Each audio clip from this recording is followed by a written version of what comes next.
మిక్కిలి ప్రేమ కనికరం కలిగిన మహోన్నతుడ పరిశుద్ధుడ పలుకు తండ్రి, మీ బంగారు పాదము చెంతకు పునరుద్ధాన దినమున నవంబర్ మాసంలో 2025 మమ్మలను కాచి కాపాడి చిన్నమందగా పిలిచి పరిశుద్ధ లేఖనములు ధ్యానించడం కొరకు మీరు మా ఎడల చూపిన కృపను బట్టి వచ్చి ఉన్నాము తండ్రి. మాతో నేరుగా సూటిగా మాట్లాడండి. అలనాడు జరిగిన అపోస్తుల కార్యములు ఈ రోజులలో కూడా యుగాంతమందు జరిగించులాగున మమ్మలను సిద్ధపరచండి. మీ కొరకే ఆయత్తపడుతున్న ఈ నీ బిడ్డలను మీ పాదం చెంత ఉంచాను. దివ్యమైన జ్ఞానము, బోధించే శక్తి, అవగాహన చేసుకునే పరిశుద్ధ లేఖనములను మాకు వివరించి మాచే రాబో దినములో అనేక ఆత్మను రక్షించడం కొరకు మమ్మల్ని సిద్ధపరచమని యేసయ్య పరిశుద్ధ నామములో అతి వినయంతో వేడుకుంటున్నాం పరమ తండ్రి. Amen, amen, amen. గడిచిన వారంలో మనము అపోస్తుల కార్యములను ధ్యానించున్నాం.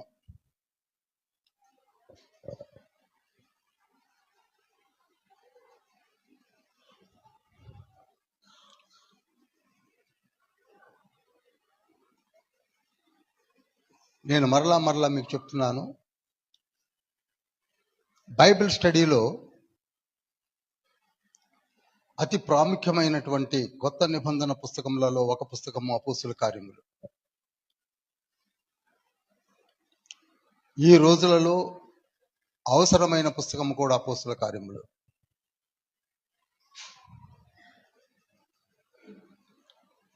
ఈ పుస్తకము 28 అధ్యాయాలు,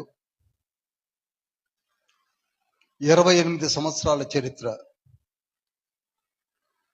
ఒక గ్రీకు దేశస్థుడైనటువంటి డాక్టర్ లూక్, వైద్యుడైనటువంటి లూకా, ఒక గ్రీకు దేశస్థుడైనటువంటి థియోఫిలాస్ లేక థియోఫిలా అని పిలువబడే ఒక వ్యక్తికి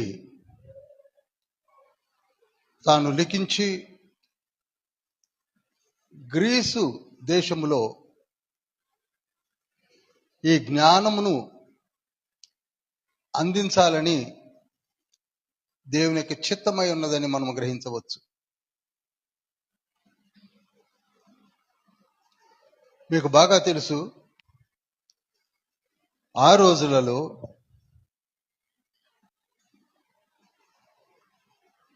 జ్ఞానమును వెతికినవి, జ్ఞానమును కావాలని కోరుకున్న దేశాలు రెండు. ఒకటి గ్రీకు దేశము, రెండవది ఏలాము దేశము.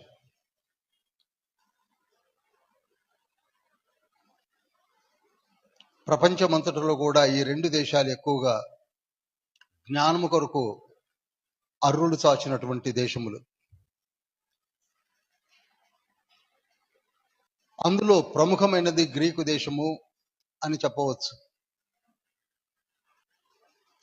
ఎందుకనగా సోక్రటీస్, ప్లాటో, అరిస్టాటిల్ వంటి తత్వవేత్తలతో కూడినటువంటి జ్ఞానులు అక్కడ ఎక్కువగా ఉన్నారు. తత్వజ్ఞానము అంటే గ్రీసు దేశం నుంచే వచ్చిందని చెప్పవచ్చు.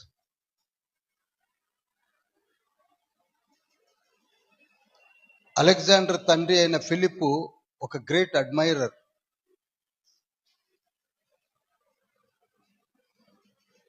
ఈవెన్ అలెగ్జాండర్ కూడా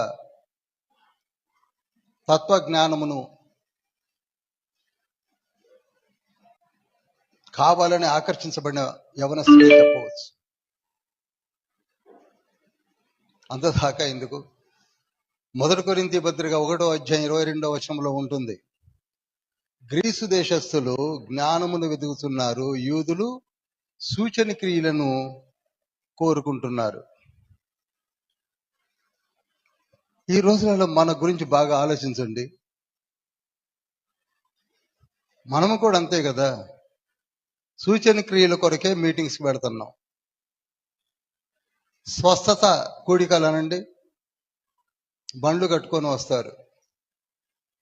lakhs of people, they will come only for the sake of healings. మరికొందరు ఒక చిన్న విషయాలను తీసుకొని జ్ఞానము జ్ఞానము జ్ఞానము జ్ఞానమని అసలు మూలాన్ని వదిలివేసి తిరుగుతున్నారు. ఈ రోజులు అదే జరుగుతుంది. మీరు ఏ అంశమన్నా తీసుకోండి, they are fond of searching about the knowledge and wisdom by living all the things. అసలు రక్షణ ఎప్పుడూ పక్కకి వెళ్ళిపోయింది. కేవలం జ్ఞానం, ప్రతి మాటకి జ్ఞానయుక్తమైన మాటల్లో ఇంకా ముందు వెనక అటు ఇటు.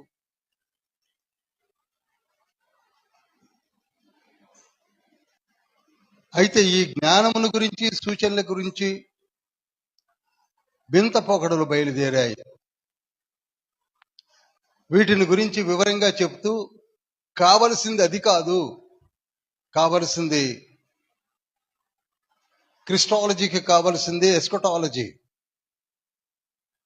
Christian life is not just for searching knowledge and healings.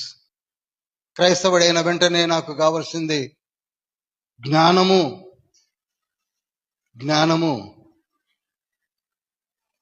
మన బుర్రకి ఏ జ్ఞానము ఎక్కదన్న సంగతి మనం మర్చిపోయాం. ప్రసంగి గ్రంథం 1వ అధ్యాయము 13 నుంచి 18 వచనాల్లో జ్ఞాని అయినటువంటి కింగ్ సాల్మన్ అన్నాడు, ఇది అధిక జ్ఞానము వెర్రిని పుట్టించును అని. ఎంతవరకు అంతవరకే, కావలసిన దాన్ని వదిలివేయకూడదు.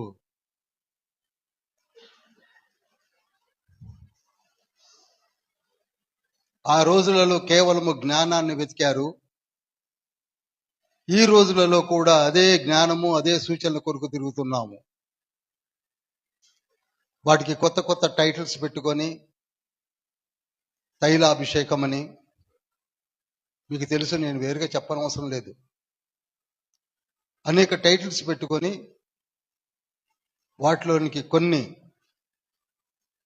సంఘాలు అనుబంధ సంఘాలుగా మారిపోయి, కొందరు కేవలము జ్ఞానము జ్ఞానమని మూలాన్ని వదిలివేసిన స్థితి ఆనాటి నుండి నేటి వరకు కూడా జరుగుతూనే ఉన్నది.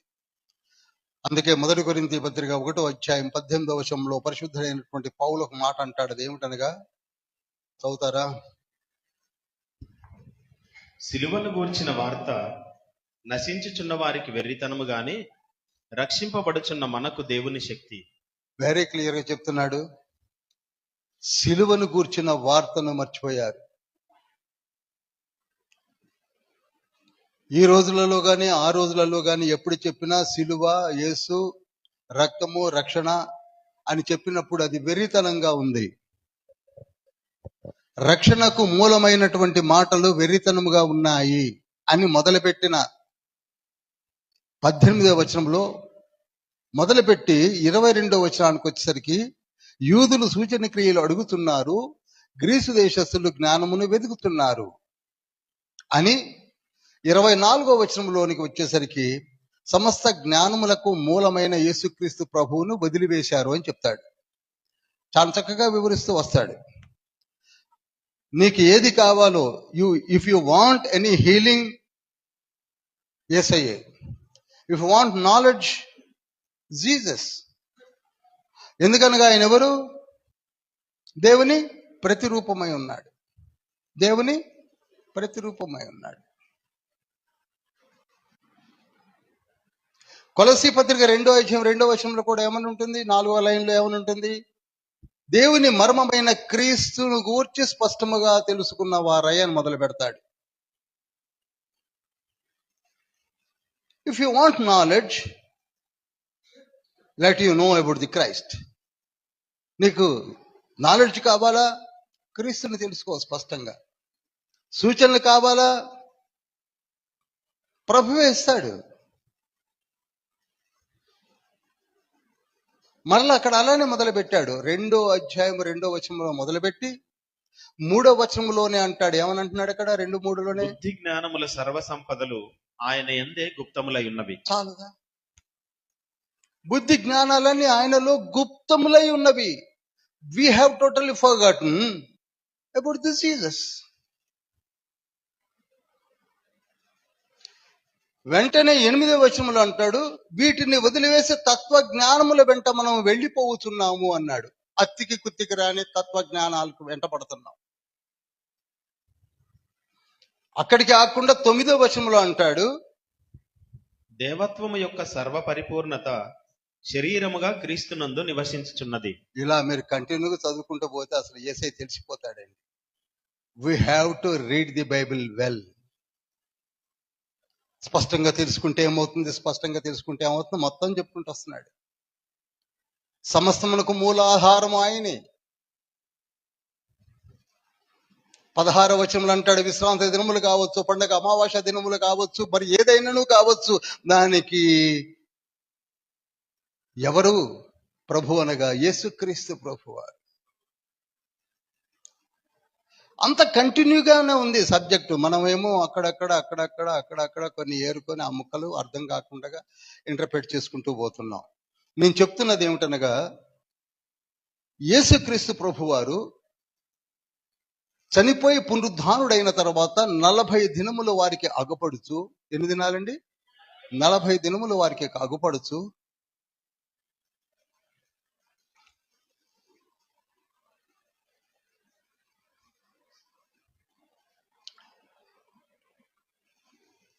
ఉదయకాలమనే వచ్చి సాయంకాలం వరకు అనేక రుజువులను, ప్రమాణములను ఎత్తి చూపుతూ 40 రోజులు. ఇది ఎప్పుడు గుర్తుంచుకోండి. ఎందుకు నేను రిపీటెడ్ గా చెప్తున్నానంటే, ఒక్కసారి వచ్చాడు, సిలువలో వేలాడాడు, రక్తాన్ని చిందించాడు, 3వ దినమున పునరుద్ధానుడయ్యాడు, వెళ్ళిపోయాడు, తన డ్యూటీ అయిపోయింది అనుకొని ఆగిపోలే. ఆయన ఎంతగా లోకంను ప్రేమించాడో అర్థమవుతుంది. మళ్ళీ వచ్చాడు, వచ్చి 1 రోజా, 2 రోజులా, 3 రోజులా, 40 రోజులు. 40 రోజులు పరలోకమును గురించి చెప్తూ,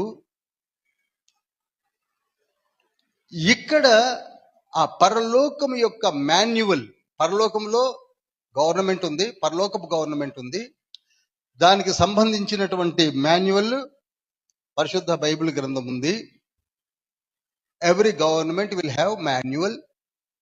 పరలోకపు గవర్నమెంట్ యొక్క మాన్యువల్ ఏంటండి? పరిశుద్ధ బైబిల్. దీని గురించి వివరించి వివరించి వివరించి దీన్ని ఇంకా వివరించమని సాధారణమైనటువంటి మనలాంటి వారిని ఏర్పరచుకొని 40 దినములు మీరు ప్రకటించాలి అని చెప్పి, మీరు ప్రకటించలేకపోతున్నారన్న సంగతి నాకు తెలుసు. మత్తయి సువార్త 28వ అధ్యాయం 19-20 వచనాల్లో నేను చెప్పాను కదా, సర్వ సృష్టికి వెళ్ళి ఈ నిత్య రాజ్య సువార్తను ప్రకటించమని చెప్పాను. కానీ మీరు ఎందుకు ప్రకటించలేకపోతున్నారో కూడా నాకు తెలుసు. మీకు కావలసినటువంటి ఆ మెమరీ కావచ్చు, ఆ జ్ఞానము కావచ్చు, ఆ దక్షత కావచ్చు, అది ఇవ్వడానికి నేను తండ్రిని వేడుకొని పరిశుద్ధాత్మను పంపించెదను. పరిశుద్ధాత్ముడు మీలోనికి వచ్చినప్పుడు మీరు సర్వశక్తిని పొందుకుంటారు. దీనిని మనం చాలా లైట్ గా తీసుకుంటున్నాం. Some of the churches, they have totally forgotten about the Holy Spirit God. నిజం చెప్తున్నాను, ఇందులో ఏ మాత్రము కూడా అలసత్వము చూడకుండా చెప్తున్నది ఏమిటంటే, పరిశుద్ధాత్మను మనము పట్టించుకోవడం లేదు. Without Holy Spirit God you can do nothing. నువ్వు బోధించలేవు. అందుకే యేసయ్య 40 రోజులు వచ్చి చెప్పి చెప్పి చెప్పి, మీరు ఆత్మను పొందుకోకపోతే మీ ప్రీచింగ్స్ ఫలభరితం కాదు, ఆత్మను రక్షించబడవు, అసలు నీకే ముందు అర్థం కాదు. పరలోక మాన్యువల్ నీకు అర్థం అవ్వాలి కదా, నువ్వు ఎక్స్ప్లెయిన్ చేయాలి కదా.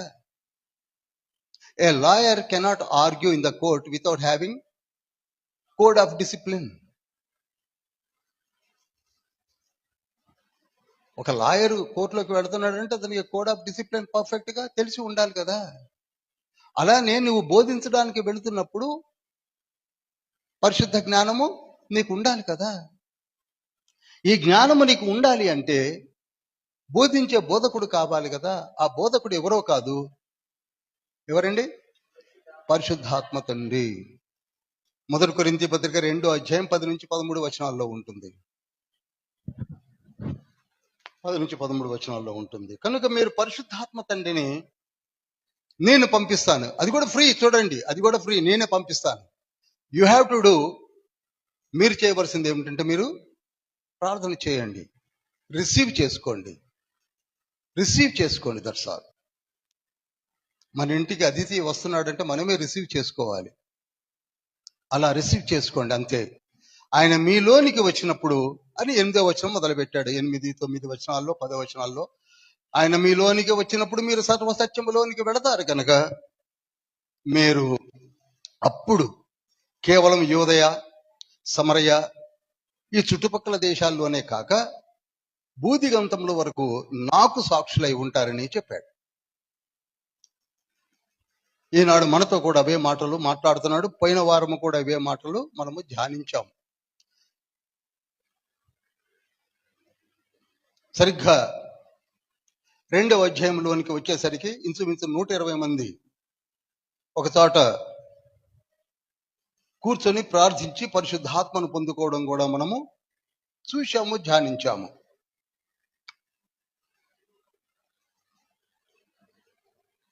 ఇప్పుడు తండ్రి పలికిన మాటలు అనగా యేసు తండ్రి పలికిన మాటలు ఏమిటనగా, ఫిజికల్ గా నేను మీ మధ్యలో లేకపోయినప్పటికీ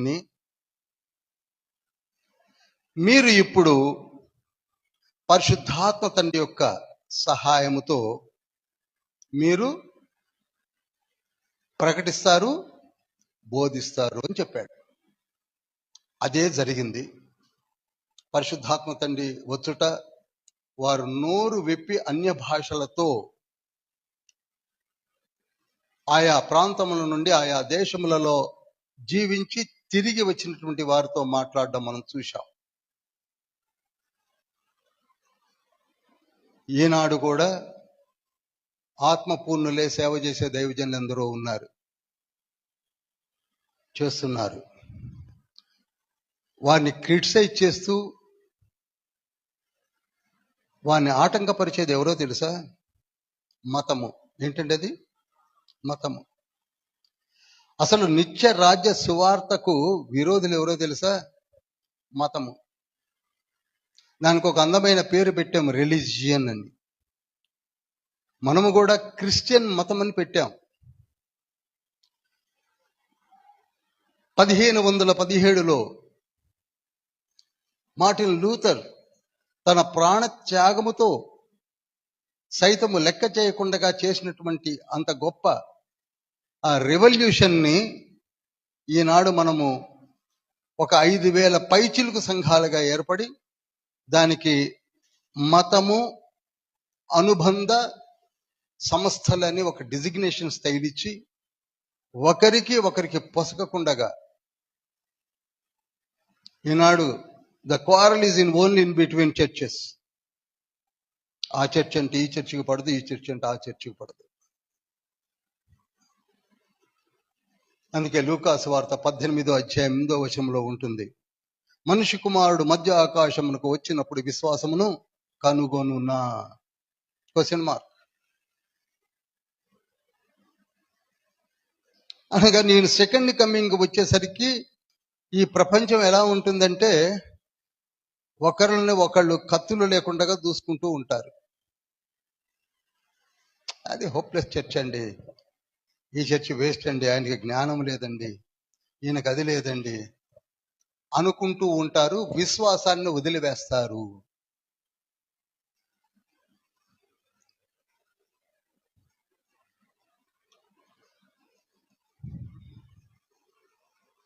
ఇంతకీ మన నిత్య రాజ్యము, ఎవర్ లాస్టింగ్ కింగ్డమ్ ఎక్కడున్నదండి?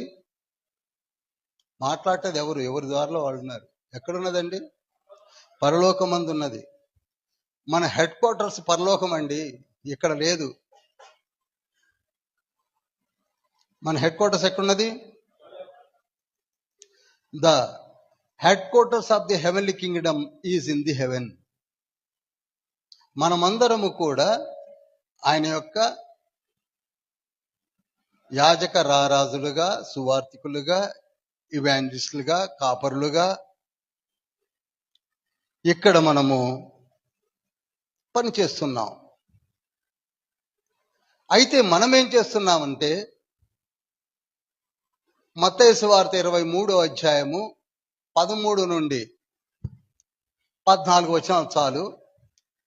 మనము వెళ్ళము, వారిని వెళ్ళనీయము. చూశారా, ఇది జ్ఞానం. నేను ముందే చెప్పా, మన జ్ఞానం ఎంతసేపు మనం పోము, అడి తిప్పి ఎదుర్కొన్న వాళ్ళని పోనీయము. దీనితో సెక్టేరియన్స్ అయిపోయినాయి. ఇప్పుడు చెప్పండి, యేసయ్యను వ్యతిరేకించిన వారెవరు? ఈ మత ప్రవిష్టులే. అదేదో ఈ రోజుల్లో ఉందనుకోకండి. ఆ రోజులలో ధర్మశాస్త్రాన్ని పట్టుకున్నారు చేతిలోకి.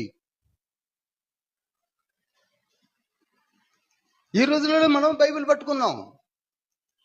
Every church is having Bible in their hands. ఆ రోజులలో ప్రధాన యాజకుడి దగ్గర బైబిల్ ఉంది, శాస్త్రుల దగ్గర బైబిల్ ఉంది, ధర్మశాస్త్రోపదేశకుల దగ్గర బైబిల్ ఉంది, పరిసయ్యుల దగ్గర బైబిల్ ఉంది, సద్దుకైల దగ్గర బైబిల్ ఉంది, ఎసనీయుల దగ్గర బైబిల్ ఉంది. ఎవరి దగ్గర లేదు? అందరి దగ్గర ఉంది. కానీ చెప్పవలసిన చెప్పడం వదిలేశారు. అప్పుడు వదిలేశారు, ఇప్పుడు వదిలేశాం. ఏంటి మేము జ్ఞానవంతులం, మాకు జ్ఞానం ఉంది, మా జ్ఞానము పొంగి పొర్లుతుంది, మీకు జ్ఞానము లేదు, ఈ చర్చికి జ్ఞానము లేదు, ఆ చర్చికి జ్ఞానము లేదని తిరుగుతున్నాం.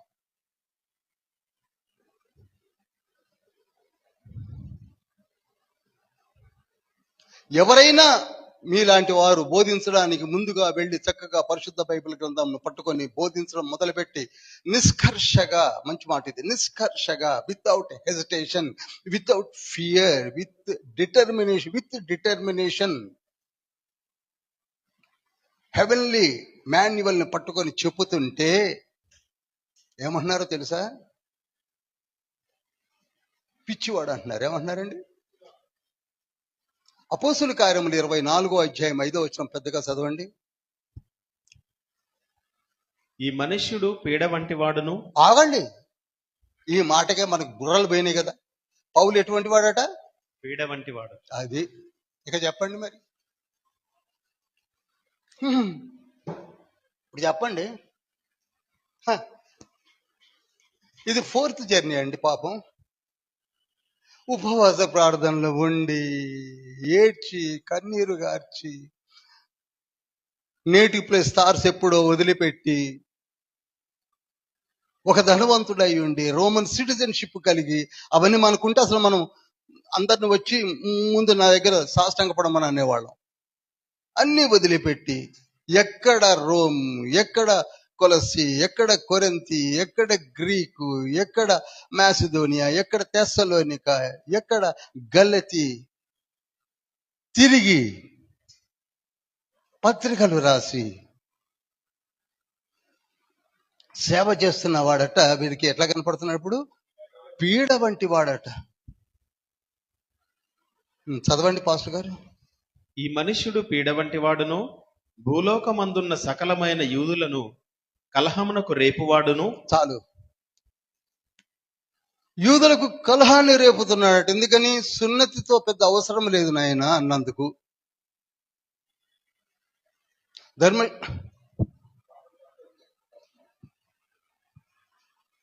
పాపను కొంచెం కంట్రోల్లో పెట్టుకోండి ప్లీజ్. ఇక్కడ ఇలా తిరగడం వల్ల నాకు కొంచెం డిస్టర్బ్ అవుతున్నాను. ఏమన్నాను ఇప్పుడు? ఏం చెప్పాను?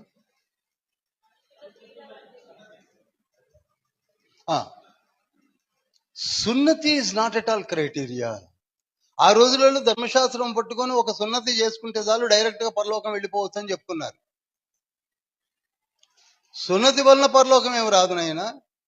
సున్నతి అనేది ఒక హెబ్రీయునకు గుర్తు మాత్రమే. రోమాపత్రిక 2:28 ప్రకారంగా, ఇర్మియా గ్రంథము 9వ అధ్యాయం 25వ వచనం ప్రకారంగా సున్నతి వలన ఒరిగేది ఏమీ లేదు. మీరు హెబ్రీయుడు అని గుర్తించవచ్చు. అది హెబ్రీయులుగా మీరు ఉన్నారని అనుటకు అనుగ్రహించబడిన ఒక నిబంధన మాత్రమే. కానీ హృదయ సున్నతి కావాలి. శరీర సంబంధమైన క్రియ కాకుండా హృదయ సంబంధమైన సున్నతి కావాలి. సరే, ఆ సబ్జెక్ట్లోకి నేను వెళ్ళను అని చెప్పిన వారు ధైర్యంగా ఆ రోజులలో పౌలు గారు. ఆఫ్టర్ 2000 years మనము మారు మనసు బాప్తిసం అనే మాట చెప్పడానికి గజగజలాడిపోతున్నాం మనం. నిజమండి, గజగ ఏ పాస్టర్ అయినా మాట అంటానికి భయపడాల్సిన రోజులు వచ్చేసాయి. అసలు అపోస్తుల కార్యములంతా మీరు భూతద్దం పెట్టి చదివినా కనపడేది మారు మనసు బాప్తిసమే, వేరే మాట కనపడదు. యేసయ్య కూడా 40 రోజులు వచ్చి ఇక్కడ కనపడి చెప్పిందంతా కూడా అందరినీ మారు మనసు పొందింపజేసి ఎస్కటాలజీ అనేటువంటి మీ డెస్టినేషన్ కి తీసుకొని రావడానికి ప్రయత్నం చేయమని చెప్పింది, అందుకే వచ్చాడు. అందుకని ఇక్కడే ఉండి తినుము త్రాగుము సుఖించము తర్వాత ఇక్కడనే మీరు కలిసిపోతారని చెప్పడం రాలా.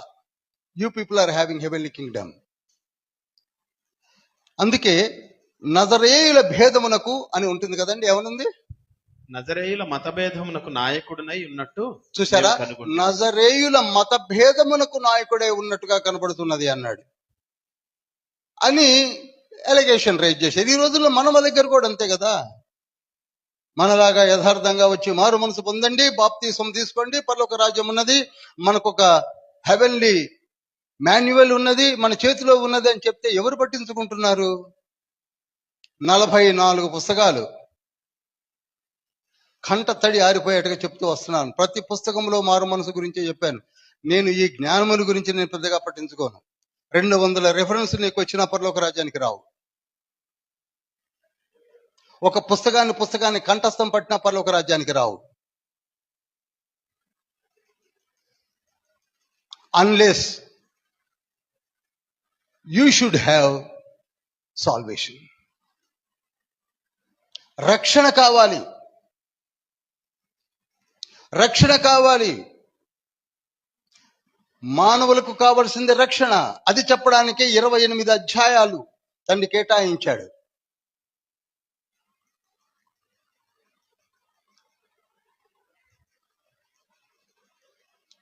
ఆ పరలోక రాజ్యమును ఎవరు పరిపాలిస్తున్నారు చెప్పండి?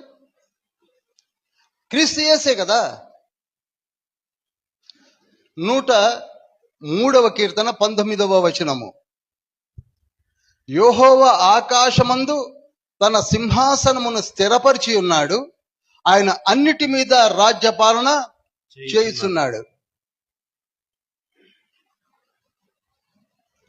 ఇప్పుడు మన రాజు ఎక్కడున్నాడు చెప్పడు, అందరూ మాట్లాడండి. పరలోకములో ఉన్నాడు. అక్కడ నుండి తన సింహాసనమును స్థిరపరిచి అన్నిటి మీద రాజ్యపాలన చేస్తున్నాడు. ఆ రాజ్య పాలనను మనము తక్కువగా అంచనా వేసుకుంటున్నాం, అలవోకగా ధ్యానిస్తున్నాం. 145వ కీర్తన 13వ వచనములో ఏమనుంటుందో చూడండి. నీ రాజ్యము శాశ్వత రాజ్యము, నీ రాజ్య పాలన తరతరములు నిలుచును.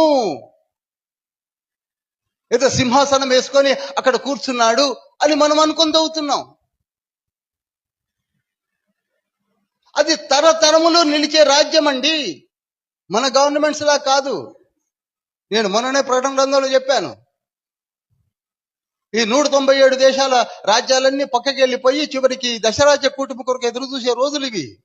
బట్ అవర్ కింగ్, మన రాజ్యం ఎలాంటిదండి చెప్పాలి? శాశ్వత రాజ్యము. నీ రాజ్యము తరతరములు నిలుచును. దానికి మీరు సామంత రాజులు, దానికి మీరు అధిపతులు, దానికి మీరు ఈ నిత్యరాజ్య సువార్తను పట్టుకొని దూతలు వలె వెళ్ళి ప్రకటించేదారు. We are having that power, we are having that power. నేను మీ చేతనే చెప్పిస్తాను, మీరే వెళతారు, మీరే చెప్తారు, మీరే పరలోక రాజ్యములోనికి నడిపిస్తారు. ఎందుకనగా నా రాజ్యము శక్తితో కూడుకున్నది. మొదటి తెస్సలోనికలు రాసిన పత్రిక 1వ అధ్యాయం 5వ వచనంలో అంటాడు పౌలు, ఏదో మాటలతో వచ్చింది కాదు, ఇది పరిశుద్ధాత్మతోనూ శక్తితోనూ వచ్చినది. Powerful word it.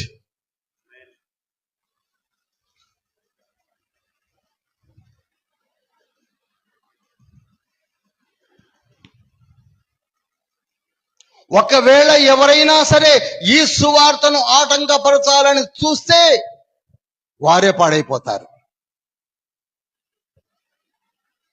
ఎవరైనా ఆటంకపడి ఈ సువార్త మారు మనసు పొంది పరలోక రాజ్యములోనికి వెళ్ళుట కొరకు మీరందరూ సిద్ధపడండి అన్న సువార్తను ఆపి ఇంకా ఏ సువార్తను ప్రకటించకుండా కూర్చున్నా వారు ఏమైపోతారు? వారే పాడైపోతారు. అటకాయించడానికి వీలు లేదు.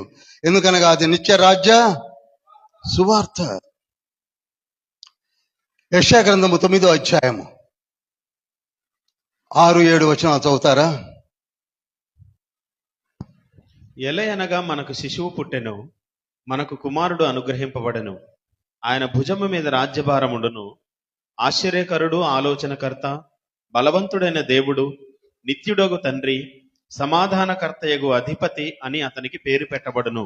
ఆయనే వస్తున్నాడు, ఆయనే ఈ రాజ్యాన్ని ఎస్టాబ్లిష్ చేయబోతున్నాడని ప్రవచనం మనకు ముందుగా వచ్చింది. ఇప్పుడు 7వ వచనము అతి ప్రాముఖ్యమైన వచనము. ఇది మొదలుకొని మితి లేకుండా దానికి వృద్ధియు క్షేమమును కలుగునట్లు సర్వకాలము దావీదు సింహాసనమును రాజ్యమును నియమించును. న్యాయము వలనను నీతి వలనను రాజ్యమును స్థిరపరచుటకు అతడు సింహాసీనుడై రాజ్య పాలన చేయను. అతడు సింహాసీనుడై ఎవరు? 9:6లో చెప్పబడినటువంటి నిత్యుడగు తండ్రి, సమాధానకర్త, అధిపతి అని పేరు పెట్టబడిన అతడు సింహాసీనుడై ఈ రాజ్య పాలన జరిగిస్తాడు. ఇంతకీ ఆయన ఎవరండి? అందరు చెప్పరేమండి? యేసయ్యా, యేసయ్యా, యేసయ్యా. అందుకే దానియేలు గ్రంథం 7వ అధ్యాయం 14వ వచనంలో ముందుగానే ప్రాఫెసీ వచ్చింది. ఏమని?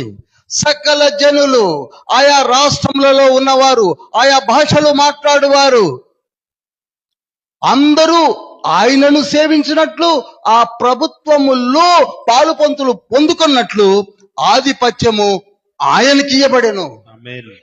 ఎవరికి ఇవ్వబడిందండి? ఆయనకి ఇవ్వబడను అని దానియేలు ప్రవచనం ఎంత స్పష్టంగా ఉందో చూడండి.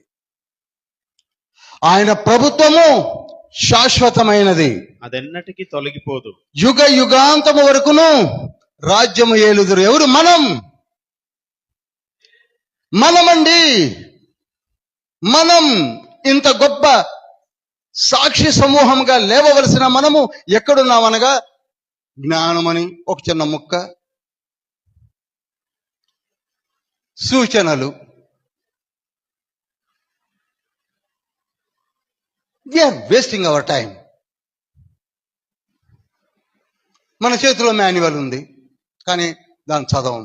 నేను మొన్ననే చెప్పాను ఇక్కడ యూత్ మీటింగ్లో,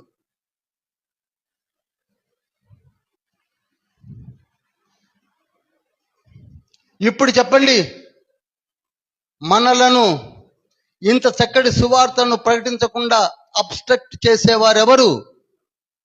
చెప్పరేమండి? మతం. మంచి మాట తగిలించుకున్నాం. మతం ఎప్పుడైతే భూమిపైన సువార్తను ఆపు చేయాలని ప్రయత్నం చేస్తారో అప్పుడు పరలోకపు సైన్యము ఇంటర్ఫియర్ అవుద్ది. ఏంజల్స్ దిగుతారు. అప్పుడు లెక్కలేనన్ని ఎగ్జాంపుల్స్ ఉన్నాయి బైబిల్లో. ఎక్కడ అక్కర్లే. ఎంతమంది అపోస్తుల కార్యాలు చదువుతున్నారు? బాగా చదవండి. నేను అడగని ఈ ప్రశ్న.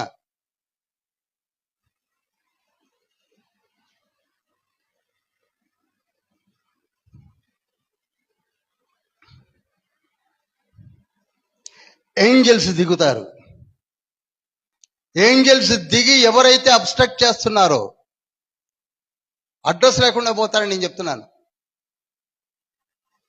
ఆషామాషిగా తీసుకోకండి.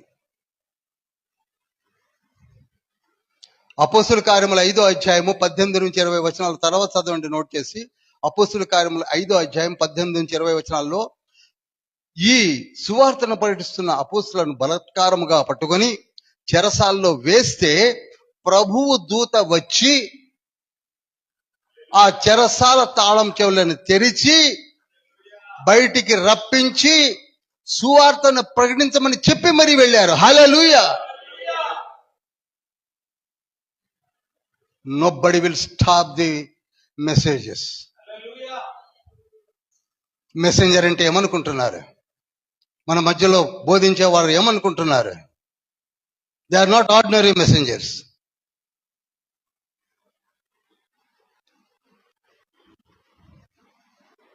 అపోస్తుల కార్యములు 12వ అధ్యాయంలో కూడా పేతురును పట్టుకొని చెరసాల్లో వేస్తే ఏంజల్ దిగివచ్చి బొండాలను ఊడదీసి 3 తలుపులను తెరిచి బయటికి తీసుకొని వచ్చి go and preach the gospel అని పంపించడం మనం చూశాం. హల్లెలూయా. ఇప్పుడు చెప్పండి, ఎవరైనా ఆపగలరా? No persecution will stop the gospel preachings. No persecutions. ప్రభు ఊరుకోడు. ఒకవేళ మీకు తాత్కాలికంగా ఏమైనా అడ్డంకులు ఉన్నప్పటికీ వేరే మార్గంను తెరిచి తండ్రి వాడుకోవడం మొదలు పెడతాడు.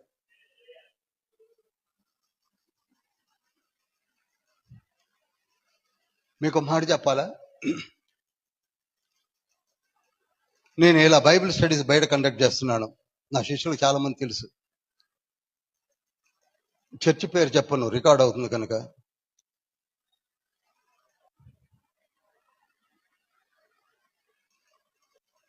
నేను ఏ చర్చిలో అయితే సభ్యత్వం నాకుందో వారు నన్ను పిలిచి డైరెక్ట్గా, మీరు అంబేద్కర్ భవన్లో బైబిల్ స్టడీస్ కండక్ట్ చేస్తున్నారు కనుక మీకు ఓటు హక్కు తీసేస్తున్నాము అన్నారు. నాకు, నా భార్యకు. నా వైఫ్ చదివింది కదండి, ఇక్కడనే కూర్చొని చదివేది. చేయదు అది. సరితమ్మ పక్కనే కూర్చునేది. ఎందుకట చెప్పరేమండి? ఎందుకు? బైబిల్ స్టడీ ఆప్ చేయడం కదండి. బైబిల్ స్టడీ కండక్ట్ చెప్తున్నారు కనుక, మీరు సువార్తను బయటకు పోయి చెప్తున్నారు కనుక ఏం ఆపుతారట?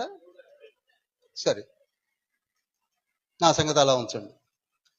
అంబేద్కర్ భవన్లో సంవత్సరానికి 1,25,000 రూపాయలు డబ్బులు కట్టి లీజుకి తీసుకొని ప్రతి వారం కండక్ట్ చేయించినటువంటి ఒక డాక్టర్ గారు ఉన్నారు. ఆవిడ పేరు డాక్టర్ గుల్షన్ రాణా గారు. సింగరేణి కాలరీస్ లో E6, E7 ర్యాంక్ లో ఉన్నటువంటి ఒక మెడికల్ ఆఫీసర్. ఆవిడ కూడా మా చర్చ్ మెంబరే. పేరు చెప్పను, చర్చ్ పేరు చెప్పను. ఆవిడ్ని కూడా పిలిపించి, మీరు అంబేద్కర్ భవన్ ని లీజుకి తీసుకొని పలానా దైవజనులను ఏర్పాటు చేసుకొని చెప్పిస్తున్నారు కనుక మీ ముగ్గురు కూడా ఏం లేదు, ఓటు హక్కు లేదట. పరలోకానికి వెళ్ళే ఓటు హక్కు అది. ఇందాక నేను చెప్పానే, చర్చిలో ఓటు హక్కు అట. Okay, what is they? దానికి మమ్మల్ని దాకా పిలిపించడం దేనికి? ఇందులో ఓటేస్తే వచ్చేది ఏంటి, ఏకపోతే పోయేది ఏంటి? అయినా any church is having right to disqualify any person regarding messages or preachings. చెప్పండి, ఎవరికైనా ఉందా అధికారము? No, no. అందుకే ఆమోసు గ్రంథము 3వ అధ్యాయము 8వ వచనంలో చక్కటి మాట ఉంటుంది. చదువుతారా? సింహము గర్జించుతున్నది, భయపడిన వాడెవడు? దేవుడైన యెహోవా సెలవిచ్చుచున్నాడు, ప్రకటించిన వాడెవడు? హల్లెలూయా. ఆయనే నీ నోట్లో మాటలు పెట్టినప్పుడు చెప్పడానికి ఎవరి పర్మిషన్ కావాలి నీకు? ఎవరి పర్మిషన్ కావాలి చెప్పండి? ఎవరు మూయగలరు ద్వారములను? అగ్రప్ప రాజు తీసుకెళ్లి పేతును జైల్లో పారేస్తే దేవదూతలు వచ్చి విడిపించి గో గో గో అని పంపించి పారేశారు. బయటకు వచ్చాను. ఆనాటి నుంచి నేటి వరకు ఎవరైనా ఆపగలిగారా చెప్పండి? ఇక్కడ మూస్తే ఇంకోసాట, ఇంకోసాట మూస్తే ఇంకోసాట. మీరు చదవండి అపోస్తుల కార్యములు 5వ అధ్యాయంలో, 4వ అధ్యాయంలో, 12వ అధ్యాయంలో, 13వ అధ్యాయంలో, 14వ అధ్యాయంలో, 18వ అధ్యాయంలో, 22వ అధ్యాయంలో అరెస్ట్ చేసి పారేశారు. ఆపగలిగారా? 4th జర్నీలో కేవలం యెరూషలేములో ఉన్నటువంటి పౌలును కవ్వించి ప్రపంచమంతటా ప్రకటించడానికి దోహదం అయిపోయింది అది. హల్లెలూయా. Nobody will stop the message of the Lord.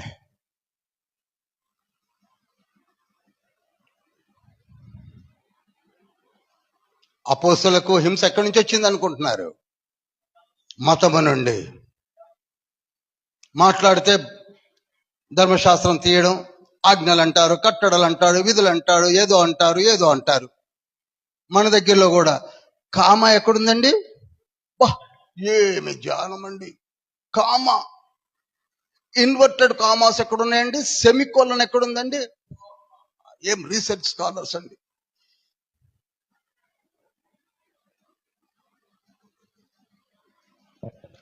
నినేవేకి పోయి యోనా సువార్తను ప్రకటిస్తే రాజు మొదలుకొని పసిపిల్ల సైతము పాలు తాగకుండా చేసి అందరూ గోని పట్ట కట్టుకొని పశు పక్షాదులకు సైతం మేత వేయకండి, అందరము మారు మనసు పొందుదాం, ఒక భక్తుడు యోనా అనే భక్తుడు వచ్చి చెప్పాడు కనుక అని రాజు మొదలుకొని పసి పిల్లల వరకు కూడా పాలు లేకుండా చేసి 3 దినములు మారు మనసు పొందలేదా? మరి మనం ఇంకొక 20 సువార్తలు ప్రకటించండి పోయి. Nobody is caring. మారు మనసు పొందండి అని చెప్తే నిన్నవే మారు మనసు పొందింది. 2వ యారోబాము కాలంలో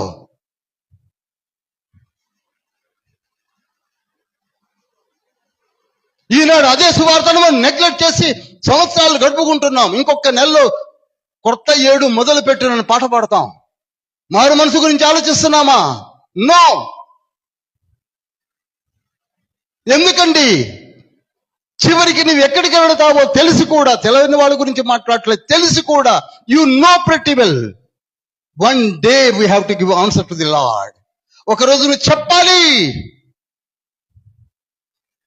కొద్దివారేమి గొప్పవారేమి అందరూ కూడా తీర్పు సింహాసనం ముందు నిలబడుట నేను చూసి తిని అని ప్రకటన గ్రంథము 20వ అధ్యాయము 13, 12 వచనాల్లో కనబడుతుంది కదా. మర్చిపోయారా? అదే విషయాన్ని 2000 సంవత్సరాల నుంచి మనం కూడా చెప్పుతూ రండి. అసలు ఈ అపోస్తుల కార్యములకు ఎంత స్ట్రెంగ్త్ ఉండాలి తెలుసా? నాకు ఆ లీడే రావటం లేదు నిజం చెప్పాలంటే. 300 to 400 పెటపెటలాడుతూ ఉండాలి ఇవి నేర్చుకోవడానికి, తెలుసుకోవడానికి.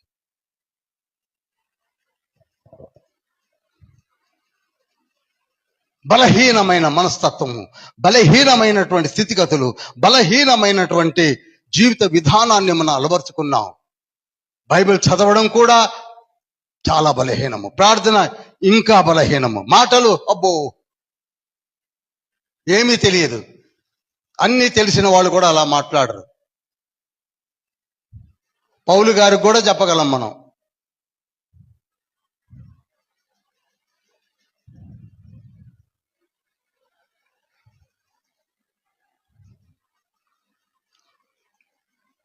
యేసయ్య అదే మాటలు చెప్పాడు. ఏమని చెప్పాడంటే, మీరు ఆత్మను పొందుకోండి, ఆత్మను మీరు పొందుకోండి. పరిశుద్ధాత్మను, ట్రినిటీని కూడా అక్కడనే చెప్పాడు. నేను తండ్రిని వేడుకొందును. మళ్ళీ ఇది ట్రినిటీ పెద్ద సబ్జెక్టు. ఈ రోజులో అన్ని పక్కకు బారేసి తిరత్వం పట్టుకొని కూర్చున్నారు. ఒక నిమిషం కొంచెం చెప్పి నేను సబ్జెక్ట్లోకి పెడతాను, ఎక్స్ప్లెయిన్ చేయను. కానీ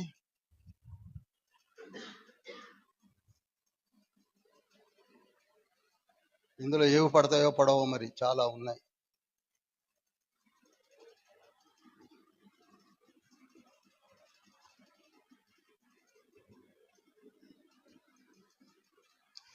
తిరత్వం అనడంతో 1+1+1 తండ్రి, కుమారుడు, పరిశుద్ధాత్ముడు.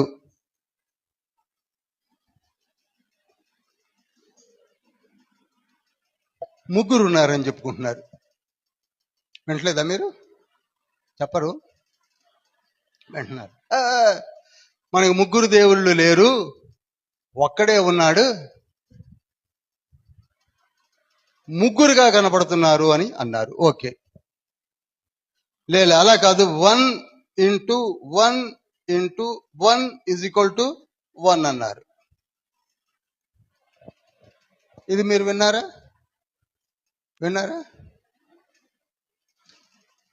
ఇవి రెండు కూడా నేను విన్నాను, కానీ నాకు ఈ రెండు అర్థం కాలేదు. ఉన్నమాట చెప్తున్నాను, 27 సంవత్సరాల ఎక్స్పీరియన్స్ లో 1:1:1 ఎట్లా అవుతుందో నాకు తెలియదు. మరి చెప్పండి, ఎలా అవుతుంది? ఒకటి ఇంటూ ఏదో నా చిన్నతనంలో టేబుల్స్ 1 ఏదో 1:1:1, 2:1:1, 2, 3:1:3 అలా. ఏమిటిది? తిన్నగా చెప్పండి. తండ్రి ఉన్నాడా? ఉన్నాడు. కుమారుడు ఉన్నాడా? ఉన్నాడు. పరిశుద్ధాత్ముడు ఉన్నాడా? ఉన్నాడు. ఓకే, మళ్ళీ ఒకటి అంటారేంటి ఇక్కడ?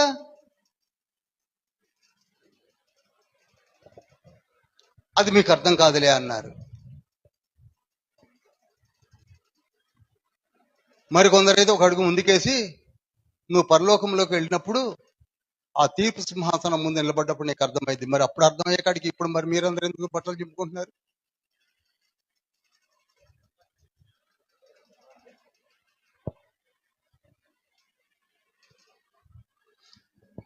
నీకు ఈ ట్రినిటీ అర్థం కావాలంటే first of all you should know about Jesus.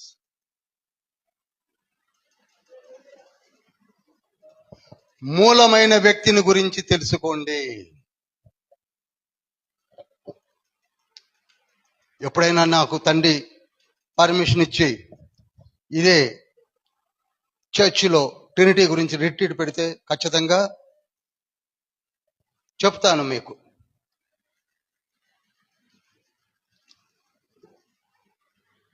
ఇదేదో ఒక్క నిమిషంలో, చాలా మంది అంటారు ఒక్క నిమిషంలో వెరీ సింపుల్ గా చెప్పుకోవడం. వెరీ సింపుల్ గా చెప్పుకునేది కాదు ఇది. దీనిలో చాలా మల్టిపుల్ ఫ్యాక్టర్స్, 66 పుస్తకాలు మిళితమై ఉన్నాయి. ఆది యందు వాక్యం ఉండెను, వాక్యము దేవుడై ఉండెను, వాక్యము దేవుని యొద్ద ఉండెనని యోహాను సువార్త 1:1 మనం చదివామే.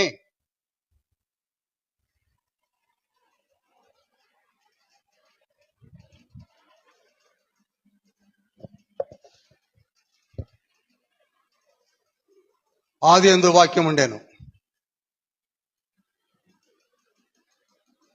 ఈ వాక్యం ఎవరి దగ్గర ఉండెను?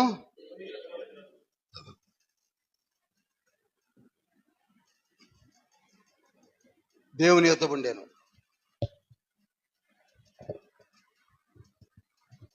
దేవుడు ఉన్నాడు, వాక్యం ఉన్నది. దీంతో నీకు అర్థమైందా అంటే అర్థమైందని తలకాయ ఊపాం, కానీ అర్థం కాలేదు. ఎందుకు అర్థం కాలేదనగా, ఈ దేవుని యొద్ద ఈ వాక్యము ఎప్పుడు నుంచి ఉన్నాడు? ఎప్పుడు నుంచి? ఆది అనాది కాలం అంటే ఎప్పుడు? ఏమి లేనప్పుడు, ఏమి లేదన్నప్పుడు ఎప్పుడు? ఏమి ఏర్పడినప్పుడు ఎప్పుడు? ఎంత వెనక్కి వెళ్ళినా ఒక్కడిగా ఉన్నాడా, ఇద్దరుగా ఉన్నారా? చెప్పరు. ఇద్దరుగా ఉన్నారన్నప్పుడు ఒక్క దేవుడు ఎలా అవుతాడు? మీ అంతా వెనక్కి వెళ్ళమంటే అంత వెనక్కి పెడదాం అందరం కలిసి టైం మిషన్ లో కూర్చొని.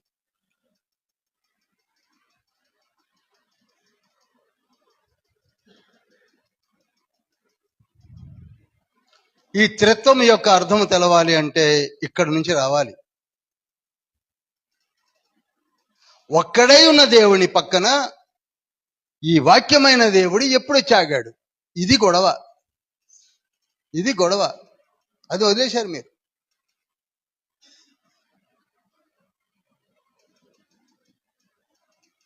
అది అర్థమై చావట్లే ఎవరికి.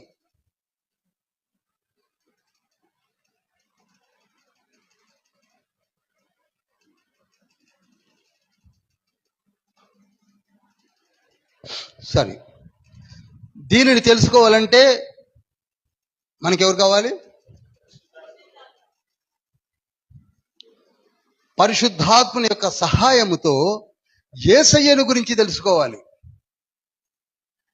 ఎందుకు యేసయ్య అంటున్నారంటే, మీరు 4 సువార్తలు జాగ్రత్తగా చదివినప్పుడు నేను చెప్పాను కూడా, నేనే చెప్పుతాను అని.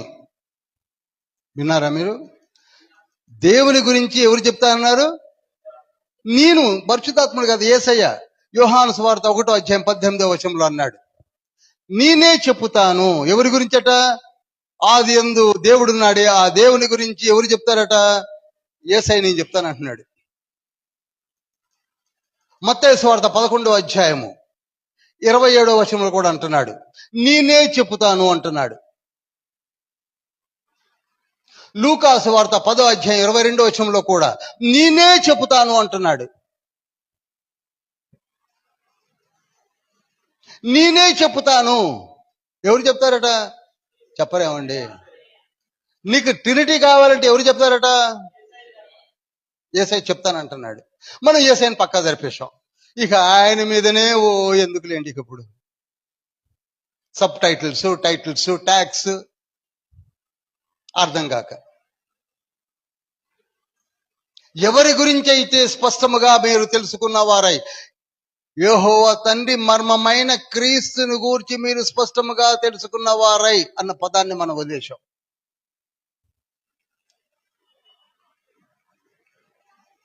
కొలసీ పత్రిక 1:27 కూడా 27 చదువుతారా స్పీడ్గా? అన్యజనులలో ఈ మర్మము యొక్క మహిమైశ్వర్యము ఎట్టిదో అది అనగా మీ యందున్న క్రీస్తు మహిమ నిరీక్షణయై ఉన్నాడన్న సంగతిని. అది అది అది మర్మం.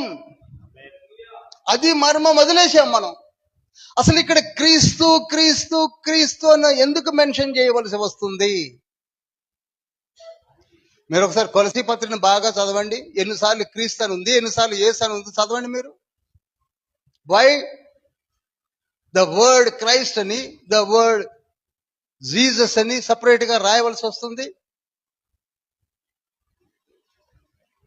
ఇదే బైబిల్ స్టడీలో అనేక మార్లు చెప్పాను. మనకి క్రీస్తు ఎవరో తెలియదు, యేసు ఎవరో తెలియదు, తండ్రి అయిన దేవుని యొక్క అడ్రస్ తెలియదు, ఆత్మ తండ్రి గురించి తెలియదు. ఓవరాల్ గా ఏది పట్టించుకోము. ఎవరో పట్టుకున్న ముక్కలు పట్టుకొని తిరుగుతూ ఉంటాం. నీకు మాన్యువల్లోనే రాయించి పెట్టాడు. నేనేమిటో తెలుసుకోండర్రా, క్రీస్తు ఏమిటో తెలుసుకోండర్రా, యేసయ్య ఏమిటో తెలుసుకోండర్రా, పరిశుద్ధాత్ముడు ఏమిటో తెలుసుకోండర్రా అంటే ఇది పక్కకు పెట్టేశాం. కనుక ఇప్పుడు సమస్తమును సమకూర్చి అరేంజ్ చేసేది ఎవరు? తండ్రి అయిన దేవుడు. చెప్పండి. తండ్రి అయిన దేవుడు ఏం చేస్తాడు? సమస్తమును సమకూర్చి పంపిస్తాడు. కుమారుడైన దేవుడు ఏం చేస్తాడు? అడ్మినిస్ట్రేట్ చేస్తాడు. ఏం చేస్తాడండి? తెలుగులో ఏ మాట? మంచి మాట, ఇంకా మంచి మాట కావాలి. అందరికీ అందేలా, అందరికీ తెలిసేలా అడ్మినిస్ట్రేట్ చేయడం, అందరికీ అందేలా కుమారుడైన దేవుని పని. పరిశుద్ధాత్మని పని ఏమిటనగా, ద స్పిరిట్ ద ఫాదర్ పని ఏమిటనగా, అందరినీ ఆయుత్తపరిచి తెలుసుకునేలా చేసి వాడుకునే శక్తిని కూడా ఇస్తాడు. ఇది ట్రినిటీలో ఉన్నటువంటి తత్వజ్ఞానము. తండ్రి ఏమో సమస్తము సమకూరుస్తున్నాడు, కుమారుడేమో అడ్మినిస్ట్రేట్ చేస్తున్నాడు, పరిశుద్ధాత్ముడు మేనిఫెస్ట్ చేస్తున్నాడు. అందుకే యేసయ్య మాట వాడాడు, పరిశుద్ధాత్ముడు మీ మీదికి వచ్చినప్పుడు మీరు శక్తి నొందెదరు కనుక.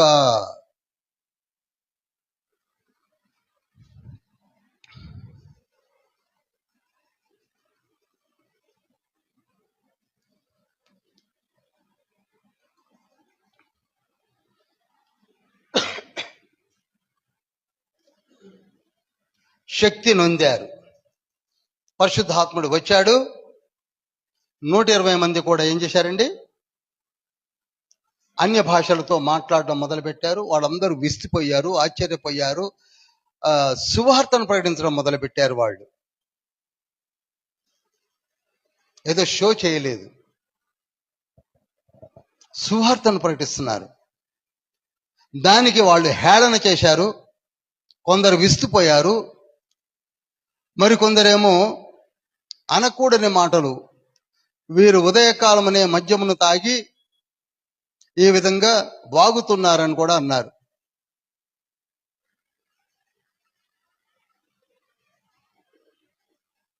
అప్పుడు పేతురు లేచాడు. ఎవరు లేచారండి? First time. ఈనాడు మనము కూడా ఆ విధంగా లేవాలండి. మనము కూడా పేతురులాగా లేవాలి. ఒకప్పుడు పిరికివాడు పేతురు, ఒకప్పుడు బొంకినవాడు పేతురు. ఇక ఎన్నిసార్లు అయినా చెప్పగలను, ఎంతైనా చెప్పగలను. అటువంటి పేతురు ఇప్పుడు లేచాడు. ఇక తాళలేకపోయాడు, ఆత్మపూర్ణుడై ఉన్నాడు. 2వ అధ్యాయం 14వ వచనంలో ఉంటుంది. 14వ వచనం మాత్రమే చదివి ఆగండి. అయితే పేతురు ఆ 11 కూడా లేచి, చాలు, ఇక లేచాడు. ఇక ఆగలేకపోతున్నాడు. ఎందుకంటే క్రిటిసైజ్ చేస్తున్నారండి. ఇప్పుడు మనల్ని మాత్రం క్రిటిసైజ్ చేయట్లేదు అనుకుంటున్నారా? బయలుదేరాడండి విశ్వాసి, బైబిల్ పట్టుకొని పోతున్నాడు, ఏదో బోధిస్తున్నాడు, ఆయనకి ఏమీ రాదు, ఈయనకి ఏమీ రాదు, ఆయనకి మారు మనసు లేదు, ఇతనికి సాక్ష్యం లేదు అని ఎంతో మందిని మనలను కూడా క్రిటిసైజ్ చేస్తున్న వాడు నిజ దైవజనులు కృంగి కృషించిపోతున్నప్పటికీ వారిని బలపరిచేది ఎవరు? పరిశుద్ధాత్మ తండ్రి. గాలి మాటలు, గాలి కబుర్లు చెప్పే వాళ్ళని ఎవరు క్రిటిసైజ్ చేయరు, సంతోషిస్తారు, చప్పట్లు కొడతారు.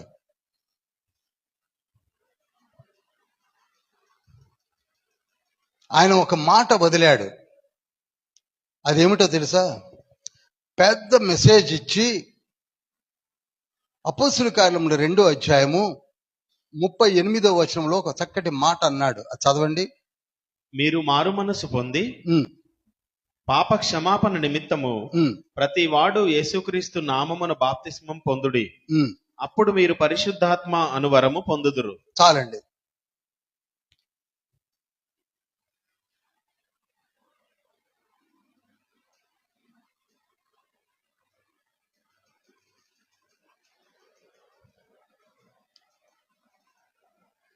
ఈ మాటలు ఎంతమంది విన్నారు? ఎందుకన్నానంటే ఇప్పుడు ఈ మాటలు పట్టుకుని ఒక డాక్టరీనే వచ్చేసింది. ఈనాడు పెద్ద గొడవలు. యేసయ్య నామములోనే బాప్తిస్మం తీసుకోవాలి, లేకపోతే మీకు అది లేదు, ఇది లేదు, రక్షణ లేదు, ఏమి లేదు అని కొత్త వరవడి తీసుకొని వచ్చారు. తండ్రి అవసరం లేదు, తండ్రి నామం అక్కర్లేదు, కుమారుని నామం అక్కర్లేదు, పరిశుద్ధాత్మ నామం అక్కర్లేదు అని కొందరు 1, కొందరు 1+2, కొందరు 1+2+1 ఇలా రకరకాలుగా చెప్పుకుంటూ వచ్చారు. ఇది ఒకానొక దశలో నేను కూడా విని దీని విషయమై చాలాసేపు ధ్యానించాను. మీరు విన్నారో లేదో, యేసయ్య నామములోనే బాప్తిసం తీసుకుంటే నువ్వు పరలోక రాజ్యంలోనికి వెళతావు, లేకపోతే వెళ్ళరు. ఇది రూలింగ్ ఇచ్చేశారు. ఎందుకని? 2:38లో ఆ మాట పేతురు గారు అన్నారు కనుక. అంతకుముందు అదే పేతురు అసలు కేరే చేయలేదు. మనకి నచ్చితే అన్ని పట్టుకుంటామండి, నచ్చాలి. ముమ్మారు అబద్ధం ఆడాడే,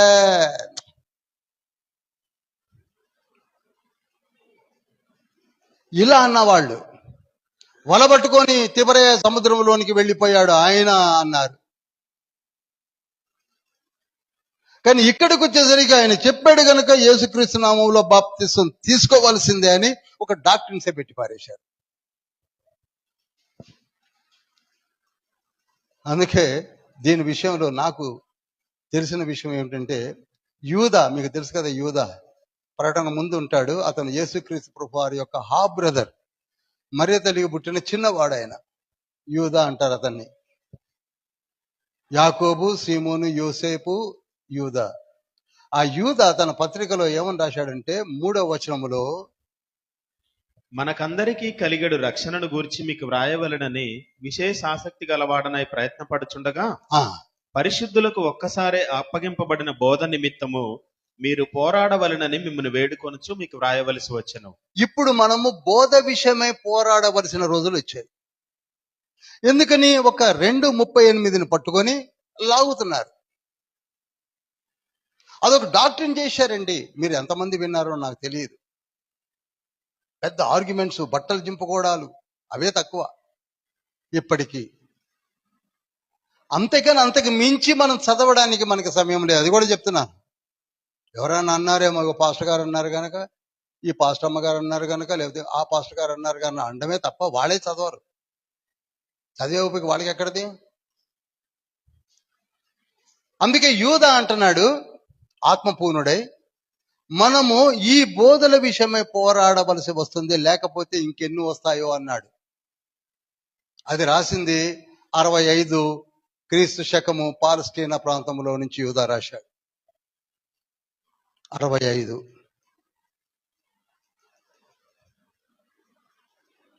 అదే యాకోబు అన్న, మరియ తల్లి పెద్ద కుమారుడు, యేసయ్య తర్వాత కుమారుడు యాకోబు. యాకోబు పత్రిక 1వ అధ్యాయం 22వ వచనంలో ఏమంటున్నాడు?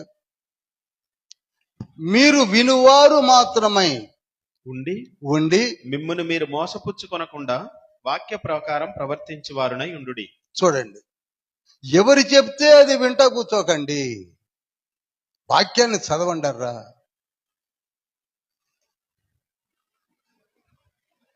వాక్యాన్ని చదవండి.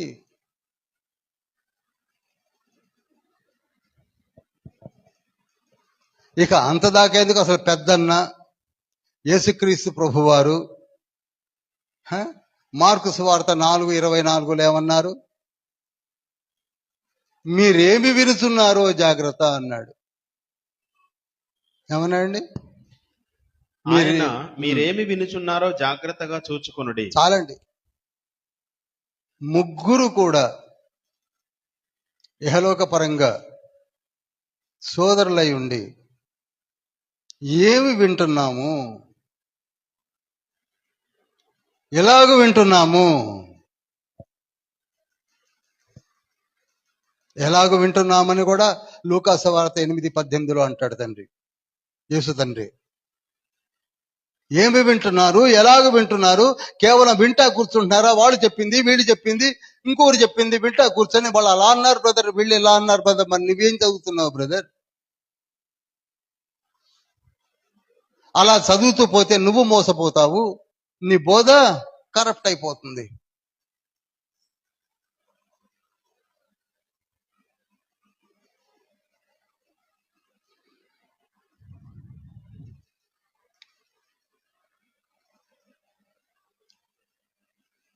అసలు యేసయ్య మాటలను ఏమాత్రము పట్టించుకొని మతం ఒకటి వచ్చేసింది. ఆ మతమే యూదా మతం. సరిగ్గా 4000 సంవత్సరాల తర్వాత, ధర్మశాస్త్రము వచ్చిన తర్వాత యేసయ్య పుట్టాడే, ఆయన ఎవరో తెలుసుకోక, ఆయన గురించి పట్టించుకోకుండా, ఆయన గురించి ఏమాత్రము కూడా తెలుసుకోలేని జీవితాలు కలిగిన వారే జీవిస్తున్నారు. ఎవరు? అలనాటి ఇజ్రాయేలీలు, యూదా జనాంగము. యేసయ్యను గురించి పట్టించుకుంది ఆ రోజులలోనే ఆ యూదా మతమే పట్టించుకోలేదు. అది అలా పోతే ఈ రోజులలో కూడా యేసయ్యను గురించి పట్టించుకొని సరిగా పట్టించుకోనటువంటి వారు తయారయ్యారు. అది ప్రాబ్లం. మీకు మత్తయి సువార్త 27వ అధ్యాయం 25వ వచనంలో ఏమనుందో చూడండి. అందుకు ప్రజలందరూ వాని రక్తము మా మీదను మా పిల్లల మీదను ఉండుగాకనిరి. చూశారా, సిలువ వేస్తున్నారు, ఆయన నిర్దోషి కదా అని అంటుంటే వీళ్ళందరూ కలిసి ఆయన రక్తము మా మీద రానియండి, మీకేంటి బాధ అని అన్నారే కానీ అసలు అర్హుడు కాదే అని ఒక్కళ్ళు కూడా ఆలోచించిన వారు లేరు.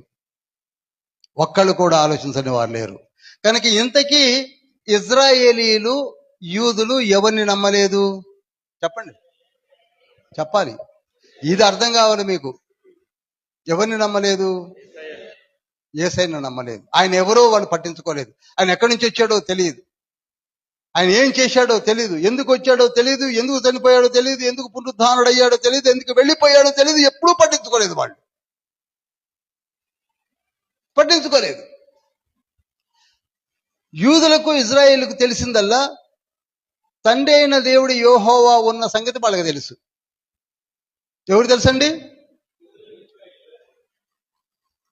దేవుని గురించి తెలుసు, యెహోవా తండ్రి గురించి తెలుసు, యేసయ్య గురించి తెలియదు. నిర్గమకాండం 24వ అధ్యాయము 9వ వచనంలో ఉంటుంది. 74 వెళ్ళి ఆ తండ్రిని చూసి వచ్చారు. ఎంతమంది? 70 మంది. 74, 70 + 4 74. మంచిగా నోట్ చేసుకోండి. 4 ఎల్డర్స్, 70 కాంగ్రిగేషన్. 74 వెళ్ళి చూసి వచ్చారు కనుక వాళ్ళకి తెలుసు. తండ్రిని చూశారు కనుక వాళ్ళు సాక్ష్యం ఇచ్చారు. ఎస్, మేము తండ్రిని చూశాము, యెహోవా తండ్రిని చూశాము. మోషే అంతకు ముందు నుంచే చెప్తున్నాడు, నేను పొదలో ఆ వాక్యాలు విన్నాను, మాటలు విన్నాను కనుక మోషే మాటలకు కన్ఫర్మేషన్ వాళ్ళు కళ్ళారా చూశారు కనుక నమ్మారు. యూదులందరూ నమ్మారు కనుకనే ఆ గుడారంను నమ్మారు, గుడారపు సేవను నమ్మారు, గుడారంలోనికి వచ్చారు, అన్ని చేశారు. ఎవరిని నమ్మారు? ఇప్పుడు చెప్పాలి. ఎవరు నమ్మారు? యెహోవాను నమ్మారు, పరిశుద్ధాత్మను కూడా నమ్మారు. 2వ దినవృత్తాంతముల గ్రంథము 5వ అధ్యాయము 13, 14 నోట్ చేయండి. ఇవి రెండు తెలవకపోతే మీకు అర్థం కాదు. 2 క్రానికల్ చాప్టర్ 5 వర్స్ 13, 14. వారితో కూడా బూరలు ఊదు యాజకులు 120 మంది నిలిచిరి.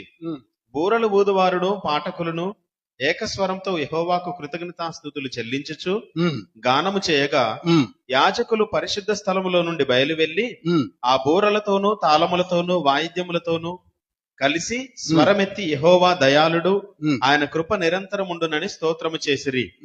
అప్పుడు ఒక మేఘము యెహోవా మందిరము నిండా నిండెను. యెహోవా తేజస్సుతో దేవుని మందిరము నిండుకొనగా సేవ చేయుటకు యాజకులు ఆ మేఘమున్న చోట నిలవలేకపోయిరి. అది పరిశుద్ధాత్మ తండ్రి దిగి వచ్చుట వీళ్ళందరూ చూశారు. అక్కడే కాదు, నిర్గమకాండం 40వ అధ్యాయం 34వ వచనంలో కూడా తండ్రి దిగి వచ్చి మాట్లాడడం చూశారు.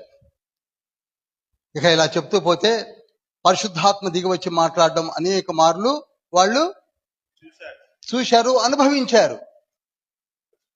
అనుభవించారు. కనుక వీరికి ఎవరెవరు తెలుసు చెప్పారేమండి? యెహోవా తండ్రి తెలుసు, తెలియంది ఎవరు? అది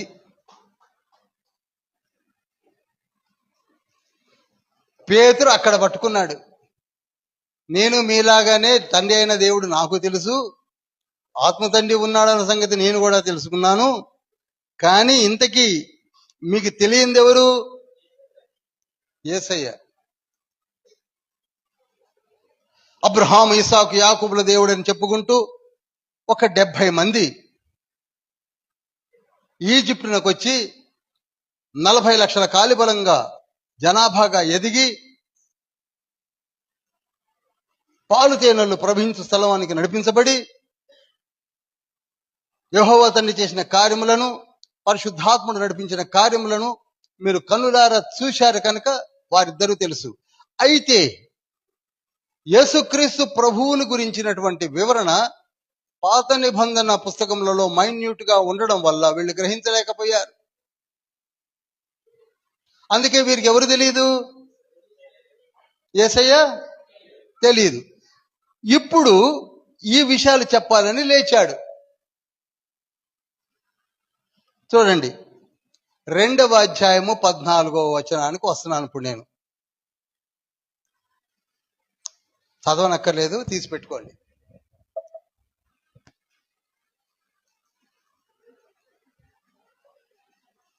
మేమేదో అన్య భాషలో మాట్లాడుతూ మీకు అనేక విషయాలు చెబుతూ ఉంటే కొత్త మధ్యముతో మేము నుండి ఉన్నామని చెప్పుకున్నటకు మీరెందుకు సాహసించారు అని లేచేమంటున్నాడు. చూడండి, ఏమన్నంటే యూదయ మనుష్యులారా. ఏమన్నా అండి? యూదయ మనుష్యులారా. This is first message. Note చేయండి, బోధకులు అందరు నోట్ చేసుకోండి, దయచేసి చెప్పండి అందరికి. This is Bible study. First message అండి.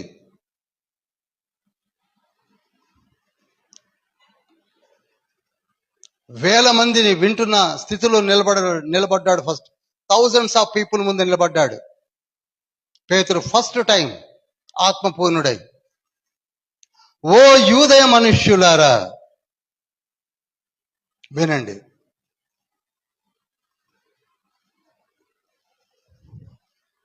యెరూషలేములో కాపురమున్న సమస్త జనులారా, ఇది మీకు తెలియనుగాక. ఇప్పుడు మేము మాతో ఉన్నటువంటి ఈ బ్రదర్స్ అండ్ సిస్టర్స్ అన్య భాషలలో మాట్లాడటం మీరు చూసి విస్మయం పొందుతున్నారు, కానీ అది దేవుడు పలికిన ప్రవచనము. యోవేలు గ్రంథం 2వ అధ్యాయము 17 నుండి ఉంటుంది. 2:28 నుండి 32 వరకు. ఇది అపోస్తుల కార్యము 2వ అధ్యాయం 17వ వచనంలో ఉంది. యోవేలు గ్రంథం 2వ అధ్యాయము 28 నుంచి 32 వరకు ఉంటుంది. ఆ మాటలను ఈయన ఇక్కడ ప్రస్తావించాడు కదండి. చదివారా అందరూ? ఇప్పుడు మీకు ప్రశ్న, పేతురు ఏదో చేపలు పట్టుకుంటాడు, చేపలు పట్టుకొని కేవలం వచ్చి అందరి ముందు నిలబడి ఓ యోదయ మనుషులారా అన్న అనుకుంటున్నారా?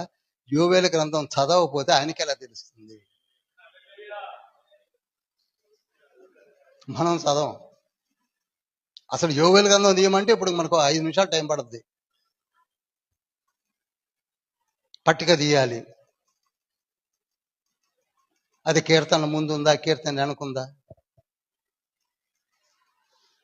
అవలేలే చెప్తున్నాడు, మీరు చదవలేదా? మీకు తెలియదా? యోవేలు గ్రంథములో ఉన్న ప్రవచనమే ఇక్కడ నెరవేర్పు జరుగుతున్నది అని ఆత్మ కుమ్మరింపుని గురించి వివరించాడు. వివరించిన తర్వాత వాళ్ళందరూ ఆశ్చర్యపోతున్నారు. ఏదో చేపలు పట్టుకునేవాడు అనుకున్నాము, కానీ ఈయన రెఫరెన్స్లో చెప్తున్నాడు ఏంటని. అప్పుడు మళ్ళీ 22వ వచనం చూడండి. అప్పుడు ఓ ఇజ్రాయేలు వారలారా, 14వ వచనంలోనేమో యూదులారా అన్నాడు, ఎక్కడేమంటున్నాడు? అందుకే జాగ్రత్తగా అండర్లైన్ చేసి మీరు కూడా చెప్పాలండి. ఇజ్రాయేలీలారా అంటే అది మనకు సంబంధించింది కాదులే, యూదులతో మాట్లాడుతున్నారు అనుకుంటారని. మన దగ్గర ఆ జబ్బు ఉందిగా. కనుక ఇజ్రాయేలు వారలారా, ఈ మాటలు వినండి. దేవుడు అనగా మీకు తెలిసిన దేవుడు ఉన్నాడే, 74 మంది కలిసిపోయి చూశారే, ఆ దేవుడు నజరేయుడగు యేసు చేత అద్భుతములను, మహత్కార్యములను, సూచన క్రియలను మీ మధ్యను చేయించి ఆయనను తన వలన మెప్పు పొందిన వానిగా మీకు కనపరచెను. ఇది మీరు ఎరుగుదురు. దేవుడు నిశ్చయించిన సంకల్పమును ఆయన భవిష్యత్ జ్ఞానమును అనుసరించి అప్పగింపబడిన ఈయనను మీరు దుష్టుల చేత సిలువ వేయించి చంపిరి. ఏం వర్డిక్స్ అండి! ఆయన వచ్చి మీకు ఏం చేశాడు? మహత్కార్యములు చేశాడు, సూచన క్రియలు చేశాడు, మీ మధ్యలోనే తిరిగాడు, దేవుని యొక్క భవిష్యత్ జ్ఞానమును అనుసరించి మాట్లాడాడు, పరలోకమును గురించి చెప్పాడు, మారు మనసు గురించి చెప్పాడు, బాప్తిస్మం గురించి చెప్పాడు. కానీ మీరేం చేశారు? సిలువ వేయించి చంపారు. ఆ తర్వాత మీరు చదవండి, ఇక 24 నుంచి మీరు దగ్గరగా చివరి దాకా చదవండి. నాకు టైం ఎందుకు, మీరు చదువుతారని నమ్మకంతో వదిలేస్తున్నాను. చదవండి దయచేసి, మీకు దండం పెడతాను, చదవండి. వచ్చి కూర్చొని పోవడం కాదు, చదవండి. ఇది బైబిల్ స్టడీ అండి. దావీదు ఏ విధంగా ప్రాఫెసీ చేసి చెప్పాడు, ఏ విధంగా జరిగింది. సమాధి ఆయన్ను బంధించి ఉంచుట అసాధ్యము గనక ఆయనను లేవనెత్తడం కూడా చెప్పి, ఆయన చివరికి ఏమంటాడు చూడండి, 35వ వచనము, 34 చదువుతా. దావీదు పరలోకమునకు ఎక్కిపోలేదు, అయితే అతడు ఇట్లా అన్నాడు. దావీదు ప్రవచనం చూడండి. నేను నీ శత్రువులను నీ పాదముల కింద పాదపీఠముగా ఉంచు వరకు నీవు నా కుడి పార్శ్వమున కూర్చుండమని ప్రభువు నా ప్రభువుతో చెప్పెను. ఈ మాటలు ఎక్కడున్నాయండి? 110వ కీర్తన 1, 2. అంటే పేతురు గారు అది కూడా చదివాడా? ఊరిని అంటున్నాడా? చదివాడా? మనం అసలు కీర్తనలు ఎప్పుడో లేచాం. 110వ కీర్తన ఏమనుకుంటున్నారండి? ఆయన చదివిందేమో కానీ కష్టపడ్డారండి. నేను ఈ విధంగా చెప్పుకుంటూ పోతే 1 సంవత్సరం పాటు చెప్తాను అపోస్తుల కార్యంలో. పేతురు ఎలా రిఫర్ చేస్తున్నాడు? 2:28 చూడండి. 2:28లో 27 చదువుతా. నీవు నా ఆత్మను పాతాళములో విడిచిపెట్టవు, నీ పరిశుద్ధిని కుళ్ళపట్టనీయవు, నాకు జీవ మార్గములు తెలిపితివి అని స్టేట్మెంట్ ఇచ్చింది ఎవరు? దావీదు. ఇది ఎక్కడున్నది? కీర్తనలు 16వ అధ్యాయము 11వ వచనంలో ఉంది. అంటే ఇప్పుడు పేతురు ఏం చదివాడు? కీర్తనలు 16 కూడా చదివాడండి, కీర్తనలు 110 చదివాడండి, యోవేలు గ్రంథము 2వ అధ్యాయము 28 నుంచి 32 వరకు చదివాడండి.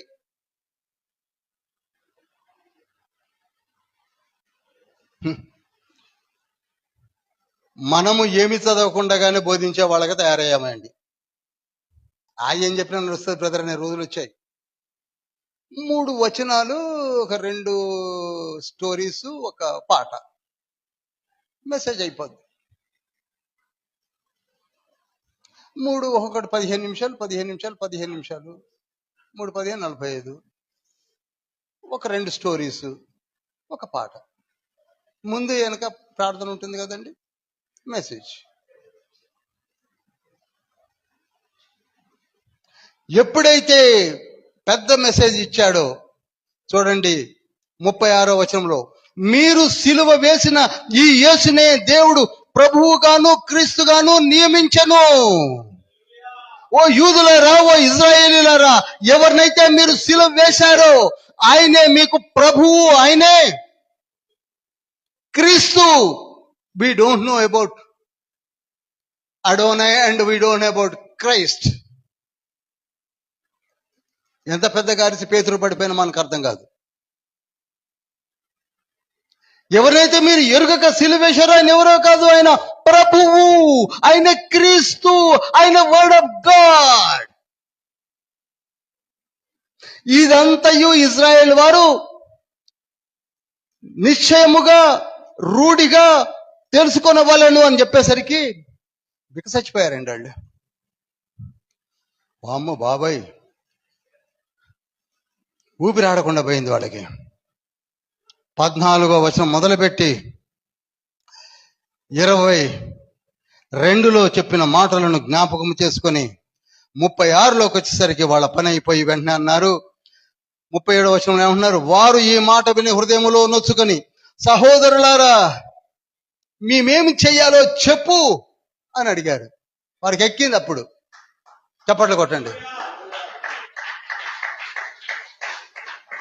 నువ్వు చెప్పింది కరెక్టే, మాకు యెహోవా తండ్రి తెలుసు, మేము చూశాం. మాకు పరిశుద్ధాత్మ తండ్రి గురించి కూడా తెలుసు. మా పితరుల అనుభవాన్ని చెప్పారు. కానీ మాకు యేసయ్య ఎవరో తెలియదు అనుకున్నాం, తెలుసుకోలేకపోయాం. ఆయన ఎవరో అనుకున్నాం. ఎందుకంటే గల్లీ ప్రాంతం నుంచి అప్పుడప్పుడు వస్తున్నాడు పోతున్నాడు 79 కిలోమీటర్ల అప్ అండ్ డౌన్ చూశామే. కానీ ఆయనలో ఇంత ఉన్నదన్న సంగతి మీరు చెప్పేదాకా మాకు తెలియదని బికసచ్చిపోయి ఇప్పుడు మమ్మల్ని ఏం చేయమంటారు, ఇప్పుడు ఏం చేయమంటారు అన్నప్పుడు మొదలు పెట్టాడు 38లో. ఏమన్నాడంటే, ఇప్పుడు చూడండి, అప్పుడు పేతురు, మీరు మారు మనసు పొందండి, పాప క్షమాపణ నిమిత్తము ప్రతివాడు యేసుక్రీస్తు నామమున బాప్తిస్మము పొందాలి. మీరు అనుకుంటున్నారేమో, బాప్తిస్మం తీసుకుంటాం తండ్రి నామములో, పరిశుద్ధాత్మ నామము. No no no no.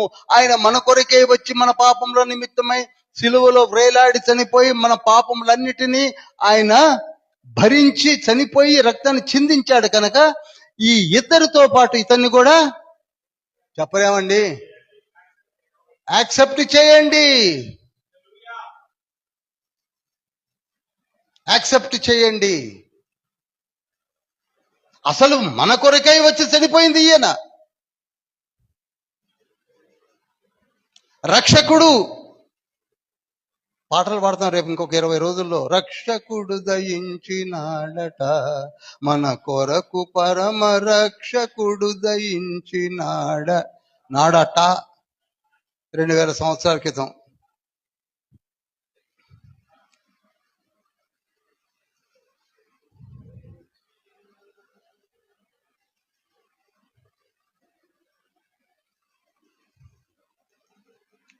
ఆ మాటలు అప్పుడు అన్నాడు.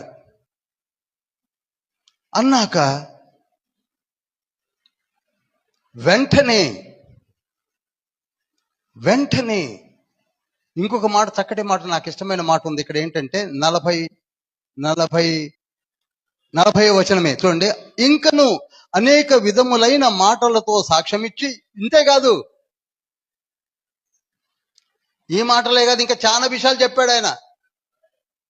అవి రాయడానికి అపోస్తల కార్యములు అయిపోద్ది, మొత్తం బైబిల్ అని రాయలే. ఇంకను అనేక విధములైన మాటలతో సాక్ష్యం ఇచ్చి, మీరు మూర్ఖులకు ఈ తరము వారికి వేరే రక్షణ పొందుడని వారిని హెచ్చరించే. ఇప్పటికైనా మీరు ఆడు ముఖం వీడి ముఖం చూసుకుంటూ రక్షణ పొందకుండా కూర్చోకండి, రక్షణ పొందండి అని. మేము కూడా నేను ఎక్కడ పడితే అక్కడ చెప్తున్నప్పుడు మారు మనసు పొందండి, బాప్తీసం తీసుకోండి అని చెప్తూనే ఉన్నాను. దాన్ని పట్టించుకోకుండా చక్కగా తప్పించుకొని ఎల్ఐసి ఏజెంట్లను చూసినట్టుగా పోతుంది. ఎవరంటే మనం. ఎక్కడ పాలసీ తీసుకోమంటాడో,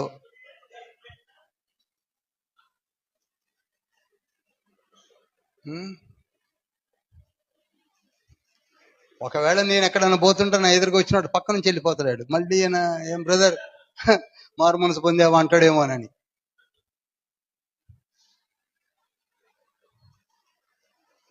నాకు తెలియదు ఎల్ఐసి ఏజెంట్ ఒక్క పాలసీ చేస్తే అతనికి ఏమైనా చిన్న కమిషన్ వస్తుందేమో కానీ, మనకు ఒక రక్షణలోనికి నడిపిస్తే మనకు వచ్చేది ఏమిటో తెలుసా? చక్కటి మాట యాకోబు అన్నాడు. ఒకసారి చదువుతారా? యాకోబు పత్రిక 5వ అధ్యాయం 20వ వచనంలో అంటాడు. 5:20లో, ఒక్కడిని రక్షిస్తే పాపిని వాని తప్పు మార్గం నుండి మళ్లించువాడు మరణము నుండి ఒక ఆత్మను రక్షించి ఆగదాం. వాడు నరకములోనికి వెళ్లకుండా, మరణం నుండి అంటే నరకములోనికి వెళ్లకుండా తప్పించి అనేక పాపములలో నుండి అతన్ని విడుదల గావించిన వాళ్ళమవుతాం. హల్లెలూయా, చప్పట్లు కొట్టండి. ఇది మనకొచ్చే బోనస్. ఇది మనకొచ్చే బోనస్. ఇప్పటికీ నేను మీతో చెప్తున్నాను, ఎవరైనా మారు మనసు పొందిన వాళ్ళు ఉంటే నిర్దాక్షిణ్యంగా చెప్తున్నాను, ప్లీజ్ ఇక్కడ ఏమీ లేదు, కొంతకాలమే ఉంటాం, తర్వాత కనపడము. Our max time period is 120, but now it is 90 దాకా కూడా వెళ్ళాం. 80కే ఫట్.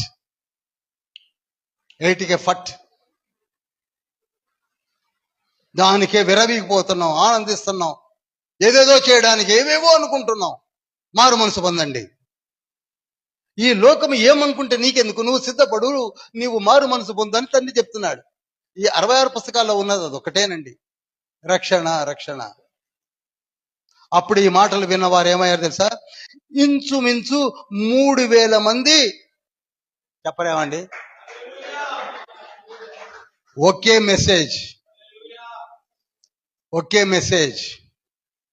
3,000 మంది. నేను 44 పుస్తకాలు చెప్పి 3.5 సంవత్సరాల నుంచి నాకు మంచి తెలంగాణ భాషలో ఏవో మాటలు గుర్తుకొస్తున్నాయి, అనడం ఇష్టం లేదు కానీ మరి ఎంతమంది పొందారో మన పాస్టర్కి తెలుసా లెక్క.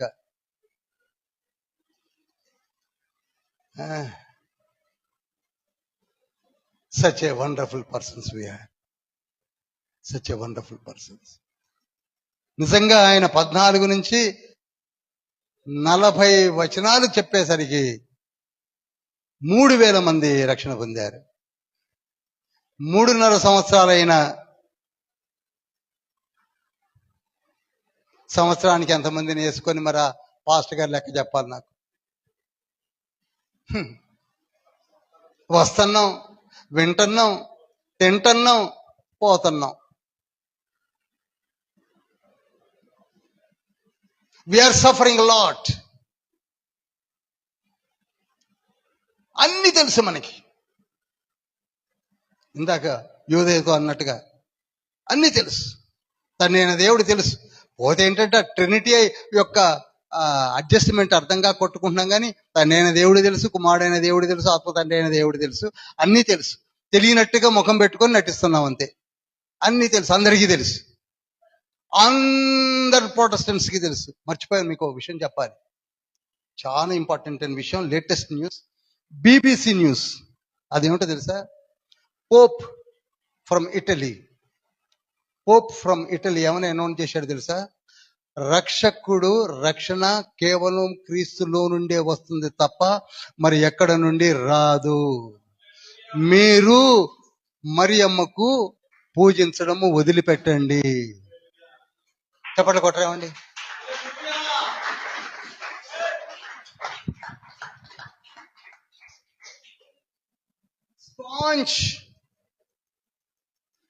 స్టాంచ్ క్యాథలిక్స్ అని పిలువబడ్డ వాళ్ళు ఈనాడు కనువిప్పు కలిగి నేత్రం వెలిగించబడి ఓన్లీ రక్షణ ఎవరి దగ్గర ఉందట? మరియమ్మ దగ్గర. పోప్ అనౌన్స్ చేశాడు. అందరూ ఆ సర్క్యులర్స్ పాస్ అయ్యేసరికి అందరూ దిగ్భ్రాంతి నొందుతున్నారట. ఇప్పుడు అది మనం ఎప్పటి నుంచో 1517 నుంచి పాపము.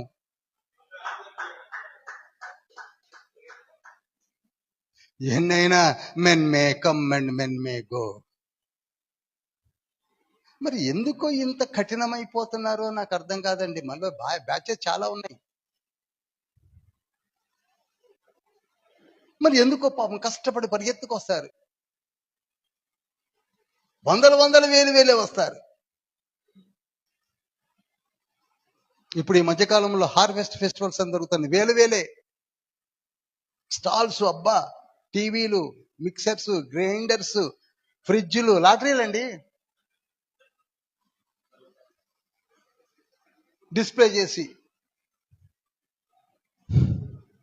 సరే, ఆ తర్వాత ఆ ఇన్సిడెంట్ అయిపోయింది. ఎంతమంది మారుమనసు పొందారు?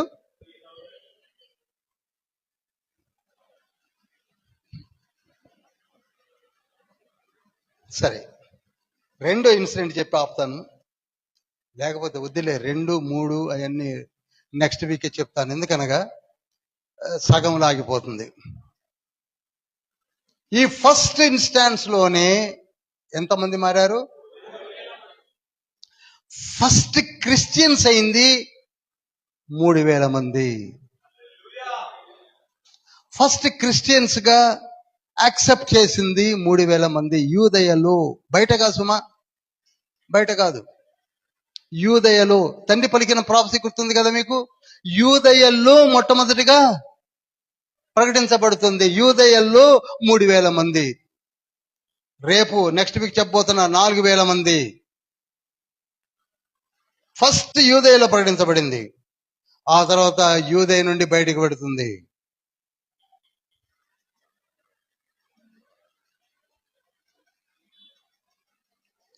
నేను మరలా చెప్తున్నానండి, ఒక్క మాటను గుర్తుపెట్టుకోండి. మారు మనసు పొందడానికి ప్రయత్నం చేయండి.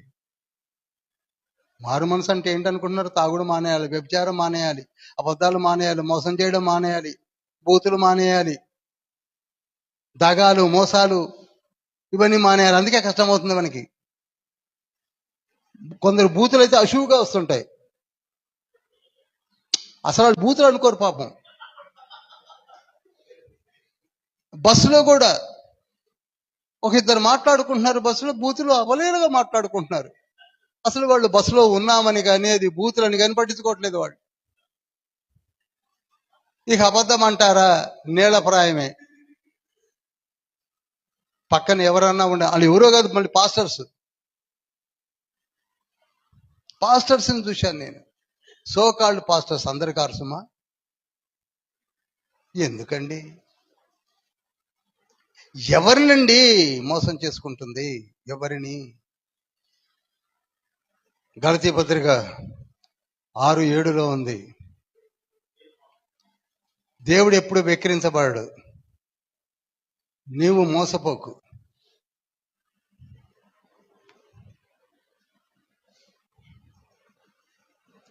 ప్రియులారా, అపొస్తలుల కార్యములు అయిపోయే లోపు మరి ఎంతమంది పేర్లు ఇస్తారో పాస్టర్ గారికి నాకు తెలియదు. అసలు ఇస్తారో ఇవ్వరో కూడా నాకు తెలియదు. కానీ ఆలోచించండి, ఎవరు అత్తగారింట్లో అలిగిపోయి పుట్టింటికి పోయినట్టుగా చర్చి మీద అలిగి బయట కూర్చున్న వాళ్ళని చూశాను నేను. చర్చి మీద అలుగుతారండి ఎవరైనా? చర్చి అంటే అత్తగారిల్లా?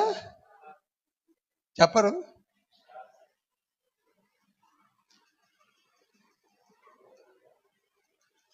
లాస్ట్ ఏం చెప్పాను కానీ చెప్పలేదు. అందుకే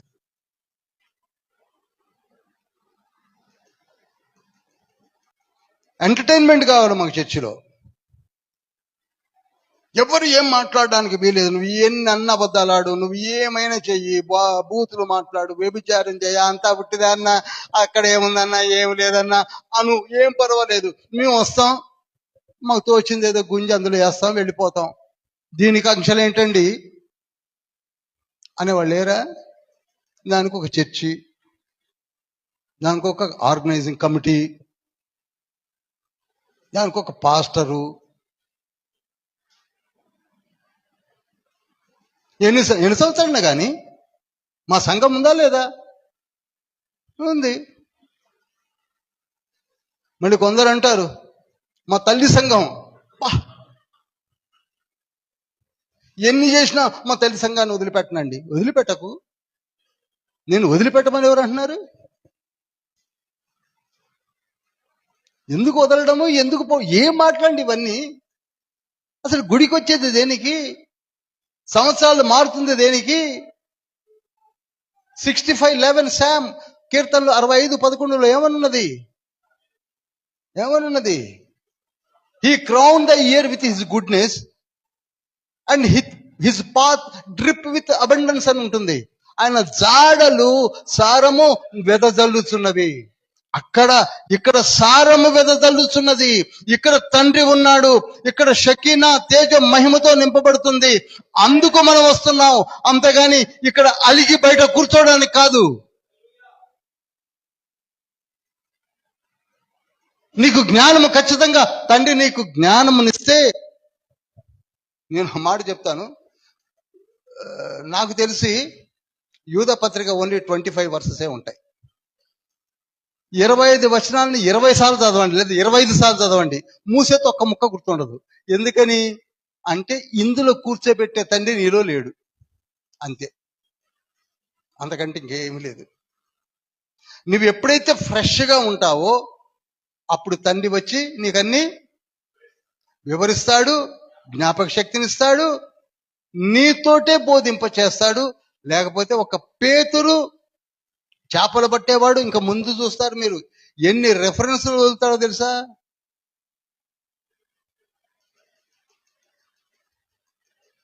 ఎన్ని రెఫరెన్స్లు పాత నిబంధనలో ఉన్న కీర్తనలన్నిటినీ పట్టుకొచ్చి మన ముందు ఉంచి బోధించడం మొదలుపెట్టారు అపోస్తులు, ఆది అపోస్తులు.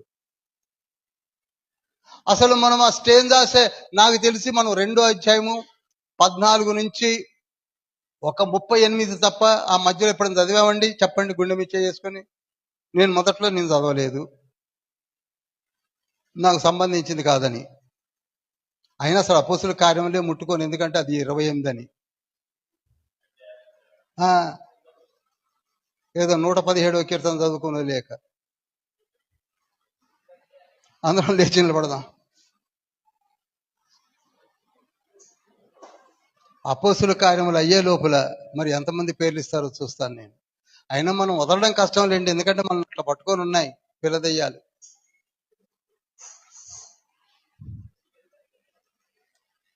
రెండు చేతులు పైకెత్తుదాం. ప్రభువు మరణించి తిరిగి లేచిన తర్వాత కూడా 40 దినములు మన మధ్యలోనికి వచ్చి, ఓ యూదయ మనుషులారా, ఇజ్రాయేలీలారా, యెరూషలేము ప్రజలారా, మీరు ఒక మాట గమనించండి. మీ కొరకే పరలోక రాజ్యము పరమనందున్నది. అది శాశ్వత రాజ్యము. అది మీ కొరకే సిద్ధపరచబడి ఉన్నది. అందులోనికి మిమ్మల్ని తీసుకొని వెళ్ళాలని నేను మానవ రూపిగా ఈ భూమిపైకి వచ్చాను. దానిని మీరు గమనించలేకపోయారు, గ్రహించలేకపోయారు. అయినను పర్వాలేదు, ఇదిగో నేను మీ మధ్య 40 దినాలు కనబడుతున్నాను కదా, ఇప్పటికైనా నమ్మండి అని 40 days కనబడి పరిశుద్ధాత్మను మీ యొద్దకు పంపించబోతున్నాను అనగా త్రిత్వంలో 3వ వ్యక్తి మీ మీదకి రాబోతున్నాడు. అది మనకి అర్థం కాలేదు. ఆ వచ్చిన తండ్రి ఏం చేశాడు? 120 మంది మీదకు వ్రాలగా వారు అన్య భాషలు మాట్లాడటం చూసి అపహసించారు, హేళన చేశారు. అప్పుడు పేతురు లేచాడు. ఓ యూదయ మనుష్యులారా, ఓ ఇజ్రాయేలీలారా, మీరు తండ్రి అయిన దేవుని ఎరిగి ఉన్నారు. అబ్రహాము, ఇసాకు, యాకోబుల దేవుడు పిల్లలమని చెప్పుకున్నారే తప్ప తండ్రి అయిన దేవుడు మీకు తెలుసు. పరిశుద్ధాత్మ కుమ్మరింపును మీరు గుడారము పైన చూసి చూసి చూసి చూసి మొన్నటి వరకు చూశారు. వారిద్దరూ తెలుసు. గాని మన మధ్యలోనికి దిగి వచ్చి ప్రవచనాత్మకంగా పలికిన 39 పుస్తకాల్లో ఉన్న ఆ స్కార్లెట్ థ్రెడ్ ని మర్చిపోయారు మీరు. మీకా గ్రంథం 5వ అధ్యాయం 2వ వచనాన్ని మర్చిపోయారు. ద్వితీయోపదేశకాండము 18వ అధ్యాయం 16వ వచనము 18వ వచనాన్ని మర్చిపోయారు మీరు. ఆదికాండం 49వ అధ్యాయం 9వ వచనాన్ని 11వ వచనాన్ని మర్చిపోయారు మీరు. సంఖ్యాకాండములో యాకోబులో నుండి నక్షత్రము ఉదయించునని 24వ అధ్యాయం 17వ వచనాన్ని మర్చిపోయారు మీరు. నిర్గమకాండం 23వ అధ్యాయం 20వ వచనంలో ఇదిగో నాకు ముందుగా నేను మీకు ఒక దూతను పంపుతున్నానని పంపిన ఆ దూతే మన మధ్యలోనికి వచ్చిన యేసయ్య సంగతిని మీరు మర్చిపోయారు. మలాకీ గ్రంథం 2వ అధ్యాయము, మలాకీ గ్రంథము 3వ అధ్యాయం 2వ వచనంలో ఆయన మన మధ్యలోనికి వచ్చినప్పుడు మీరు ఎక్కడ తాళగలరు అని చెప్పిన ఆయన ఎవరో కాదు, యేసయ్య 2వ రాకడని చెప్పిన విషయాన్ని కూడా మర్చిపోయాం. మనము చదవలేకపోతున్నాము. కనుక ఈనాడు తెలుసుకున్న మనము అలనాడు వారు సంగతి పక్కకుంచి ఈనాడు మనము తర్జనపర్చనలు మానివేసి ఆయన ఎవరో కాదు, ట్రినిటీలో 2వ వ్యక్తిగా కనపడుతున్నాడు. ఆయనే జ్ఞానమునకు జ్ఞానమై ఉన్నాడు. ఆయనే కృపకు కృపయై ఉన్నాడు. ఆయనే రక్షకుడై ఉన్నాడు. ఆయనే తీర్పరి అయి ఉన్నాడు. ఆయనే సమస్త పాపములకు ఆయనే ఆది సంభూతుడై వాటిని తీసివేయుటకు వచ్చి ఉన్నాడు. ఆయనను మనము పట్టించుకోలేకపోతున్నాము. అందుకే పేతురు ప్రకటించింది ఏమిటనగా, త్రిత్వములో ఉన్న 2వ వ్యక్తిని మీరు తెలుసుకోండి, రక్షణ పొందండి, రక్షణ పొందండి, ఆయనను కూడా మీరు యాక్సెప్ట్ చేయండి అని చెప్తే ఈనాడు ఆ ఒక్క పేరు పట్టుకొని మొదటి తండ్రిని 3వ తండ్రిని వదిలిపెట్టి పారేశాం. ప్రియులారా, వచ్చే వారం అద్భుతమైనటువంటి విషయాన్ని తెలుసుకోబోతున్నాం. రండి. ప్రార్థన. ప్రభువా, 2 చేతుల పైకెత్తి సంఘమంతా ప్రార్థన చేయుచున్నది. నిజమే, మేము తెలుసుకోలేకపోయాం. ట్రినిటీ అనే వర్డ్ లేదని అనుకున్నాము, కానీ వేరే విధంగా వెళ్ళిపోయామే తప్ప తండ్రి అయిన దేవుడు, కుమారుడైన దేవుడు, ఆత్మ అయిన దేవుడు 66 పుస్తకాల్లో మీరు ఆయా కార్యములు జరిగించిన విధమును పరిశుద్ధ బైబిల్ గ్రంథము ఘోషించుచున్నగా పట్టించుకోలేకపోయాము. ఈనాడు పేతురు మా కళ్ళు తెరిపించాడు. అలనాడు వారికి, ఈనాడు మాకు మేము తెలుసుకున్నాము. యేసయ్యను గురించి స్పష్టముగా ఇంకా తెలుసుకుంటాము. అపోస్తుల కార్యములు పూర్తి అవకమునిపై మేము కూడా మారు మనసు పొంది తండ్రి యొక్కయు కుమారుని యొక్కయు పరిశుద్ధాత్మ నామములో బాప్తిస్మము తీసుకొని పరలోక రాజ్యములోనికి మేము వచ్చుటకు మా మార్గములను సుముఖము చేసుకుంటాము. యేసయ్య మమ్మల్ని కరుణించండి. యేసయ్య మా జీవితాన్ని ఫలభరితం గావించండి. యేసయ్య మా కుటుంబాలను మీ చేతిలో ఉంచాము, మా బిడ్డలను మీ చేతిలో ఉంచాము, మా వ్యాపారములు మీ చేతిలో ఉంచాము, మా ఉద్యోగాలను మీ చేతిలో ఉంచాము. సమస్త సృష్టికి వీటిని ప్రకటించమని మీరు చెప్పినప్పుడు మేము అర్థం చేసుకోలేకపోయాము. ఇప్పుడు అర్థం చేసుకున్నాము, అనేకులకు ప్రకటిస్తాము. మాకు రక్షణ కావాలి, మాకు మీరు ఏమిటో అందరికీ తెలియచేయాలి. యేసయ్య అనగా రక్షకుడు. ఈ భూమిపైన మరి ఏ నామమున రక్షణ లేదు except Jesus, except Jesus, Jesus, Jesus, Jesus. నేనే మార్గము సత్యము జీవం అన్న మాటలను ప్రకటించడానికి మేము బయలుదేరుతాము. తండ్రి మమ్మలను వాడుకోండి ప్రభా, మమ్మలను వాడుకోండి యేసయ్య. మిక్కిలి ప్రేమ కనికరం కలిగిన మహోన్నతుల పరిశుద్ధుల పరలోకపు మీరు దీవించి ఆశీర్వదించి మాతో మాట్లాడిన ప్రతి మాటను అనేకులకు పఠిస్తాము తండ్రి, అనేకులకు బోధిస్తాం, ఆత్మపూర్ణులుగా లేస్తాము. మాలో నుండి అనేకులు లేవనెత్తండి. ఆన్లైన్లో వీక్షిస్తున్నటువంటి దైవజనులను మరి మెండైన కృపలో భద్రపరుచుకొని అద్భుతంగా వాడుకోండి తండ్రి. మీ రాకడలో మేమందరము సాక్షాత్మై నిలబడాలి. మార్పులు వస్తున్నాయి. కాన్స్టాంటైన్ చక్రవర్తి కాలంలో ఏర్పడినటువంటి రోమన్ క్యాథలిక్ బోధలన్నీ కూడా ఇప్పుడు పటాపంచలైపోయాయి తండ్రి. మీరే రక్షకులని అనౌన్స్మెంట్ జరుగుతున్నాయి తండ్రి. అనగా ప్రపంచమంతటా ఒకే ఒక రక్షకుడు ఉన్నాడు, ఆయన పేరు యేసు అని ప్రతి క్రైస్తవుని నోట పలికించబోయే కాలము వచ్చి ఉన్న తండ్రి. స్తోత్రములు, స్తోత్రములు, స్తోత్రములు, స్తోత్రములు తండ్రి, స్తోత్రములు తండ్రి, స్తోత్రములు. మా సంఘ కాపురని వారి కుటుంబమును దీవించండి, ఎగ్జిక్యూటివ్ బాడీని దీవించండి, ఉమెన్ ఫెలోషిప్ను దీవించండి, యూత్ ఫెలోషిప్ను దీవించండి. దూర ప్రాంతంలో నుంచి మా మధ్యలో నడిపించబడిన దైవజనులు అద్భుతమైన సేవ చేస్తున్నారు. మేము తెలుసో తెలియకో అర్థం కాక జీవిస్తున్న ఈ తరుణంలో దివ్య జ్ఞానాన్ని మీరు మాకు అనుగ్రహించండి. ఈ బైబిల్ స్టడీ ద్వారా అనేక విషయములు తెలుసుకొని అనేకులకు జ్ఞానయుక్తమైన మాటలను వివరించి చెప్పుటకు కావలసిన దివ్య జ్ఞానమును వారికి అనుగ్రహించండి. వారు పరిగెత్తుతూ బోధించినట్లుగా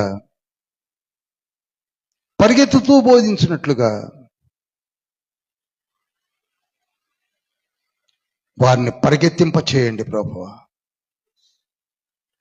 మీ కార్యములు మా ఎడల జరిగించండి, మా కుటుంబములను దీవించండి. ఆన్లైన్లో వీక్షిస్తున్న ప్రతి ఒక్కరిని కూడా లేవనెత్తి వాడుకొనమని యేసయ్య పరిశుద్ధ నామములో అతి వినయంతో వేడుకుంటున్నాం పరమ తండ్రి. పరలోకమందున్న మా తండ్రి, నీ నామం పరిశుద్ధపరచబడును గాక.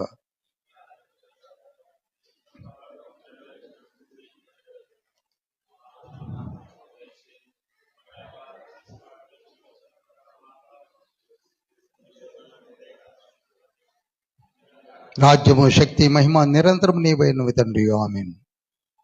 యేసుక్రీస్తు ప్రభు వారి యొక్క కృపయు తండ్రి అయిన దేవుని ప్రేమయు పరిశుద్ధాత్మ యొక్క సహవాసము నిరంతరము మనకును సార్వత్రిక సంఘమునకు తోడే నీడే ఉండును గాక. प्रवेश रक्त में जयम प्रवेश नाम में जयम प्रवेश रक्त के संपूर्ण विजयमु कलुगुनुगाक. हालेलुया.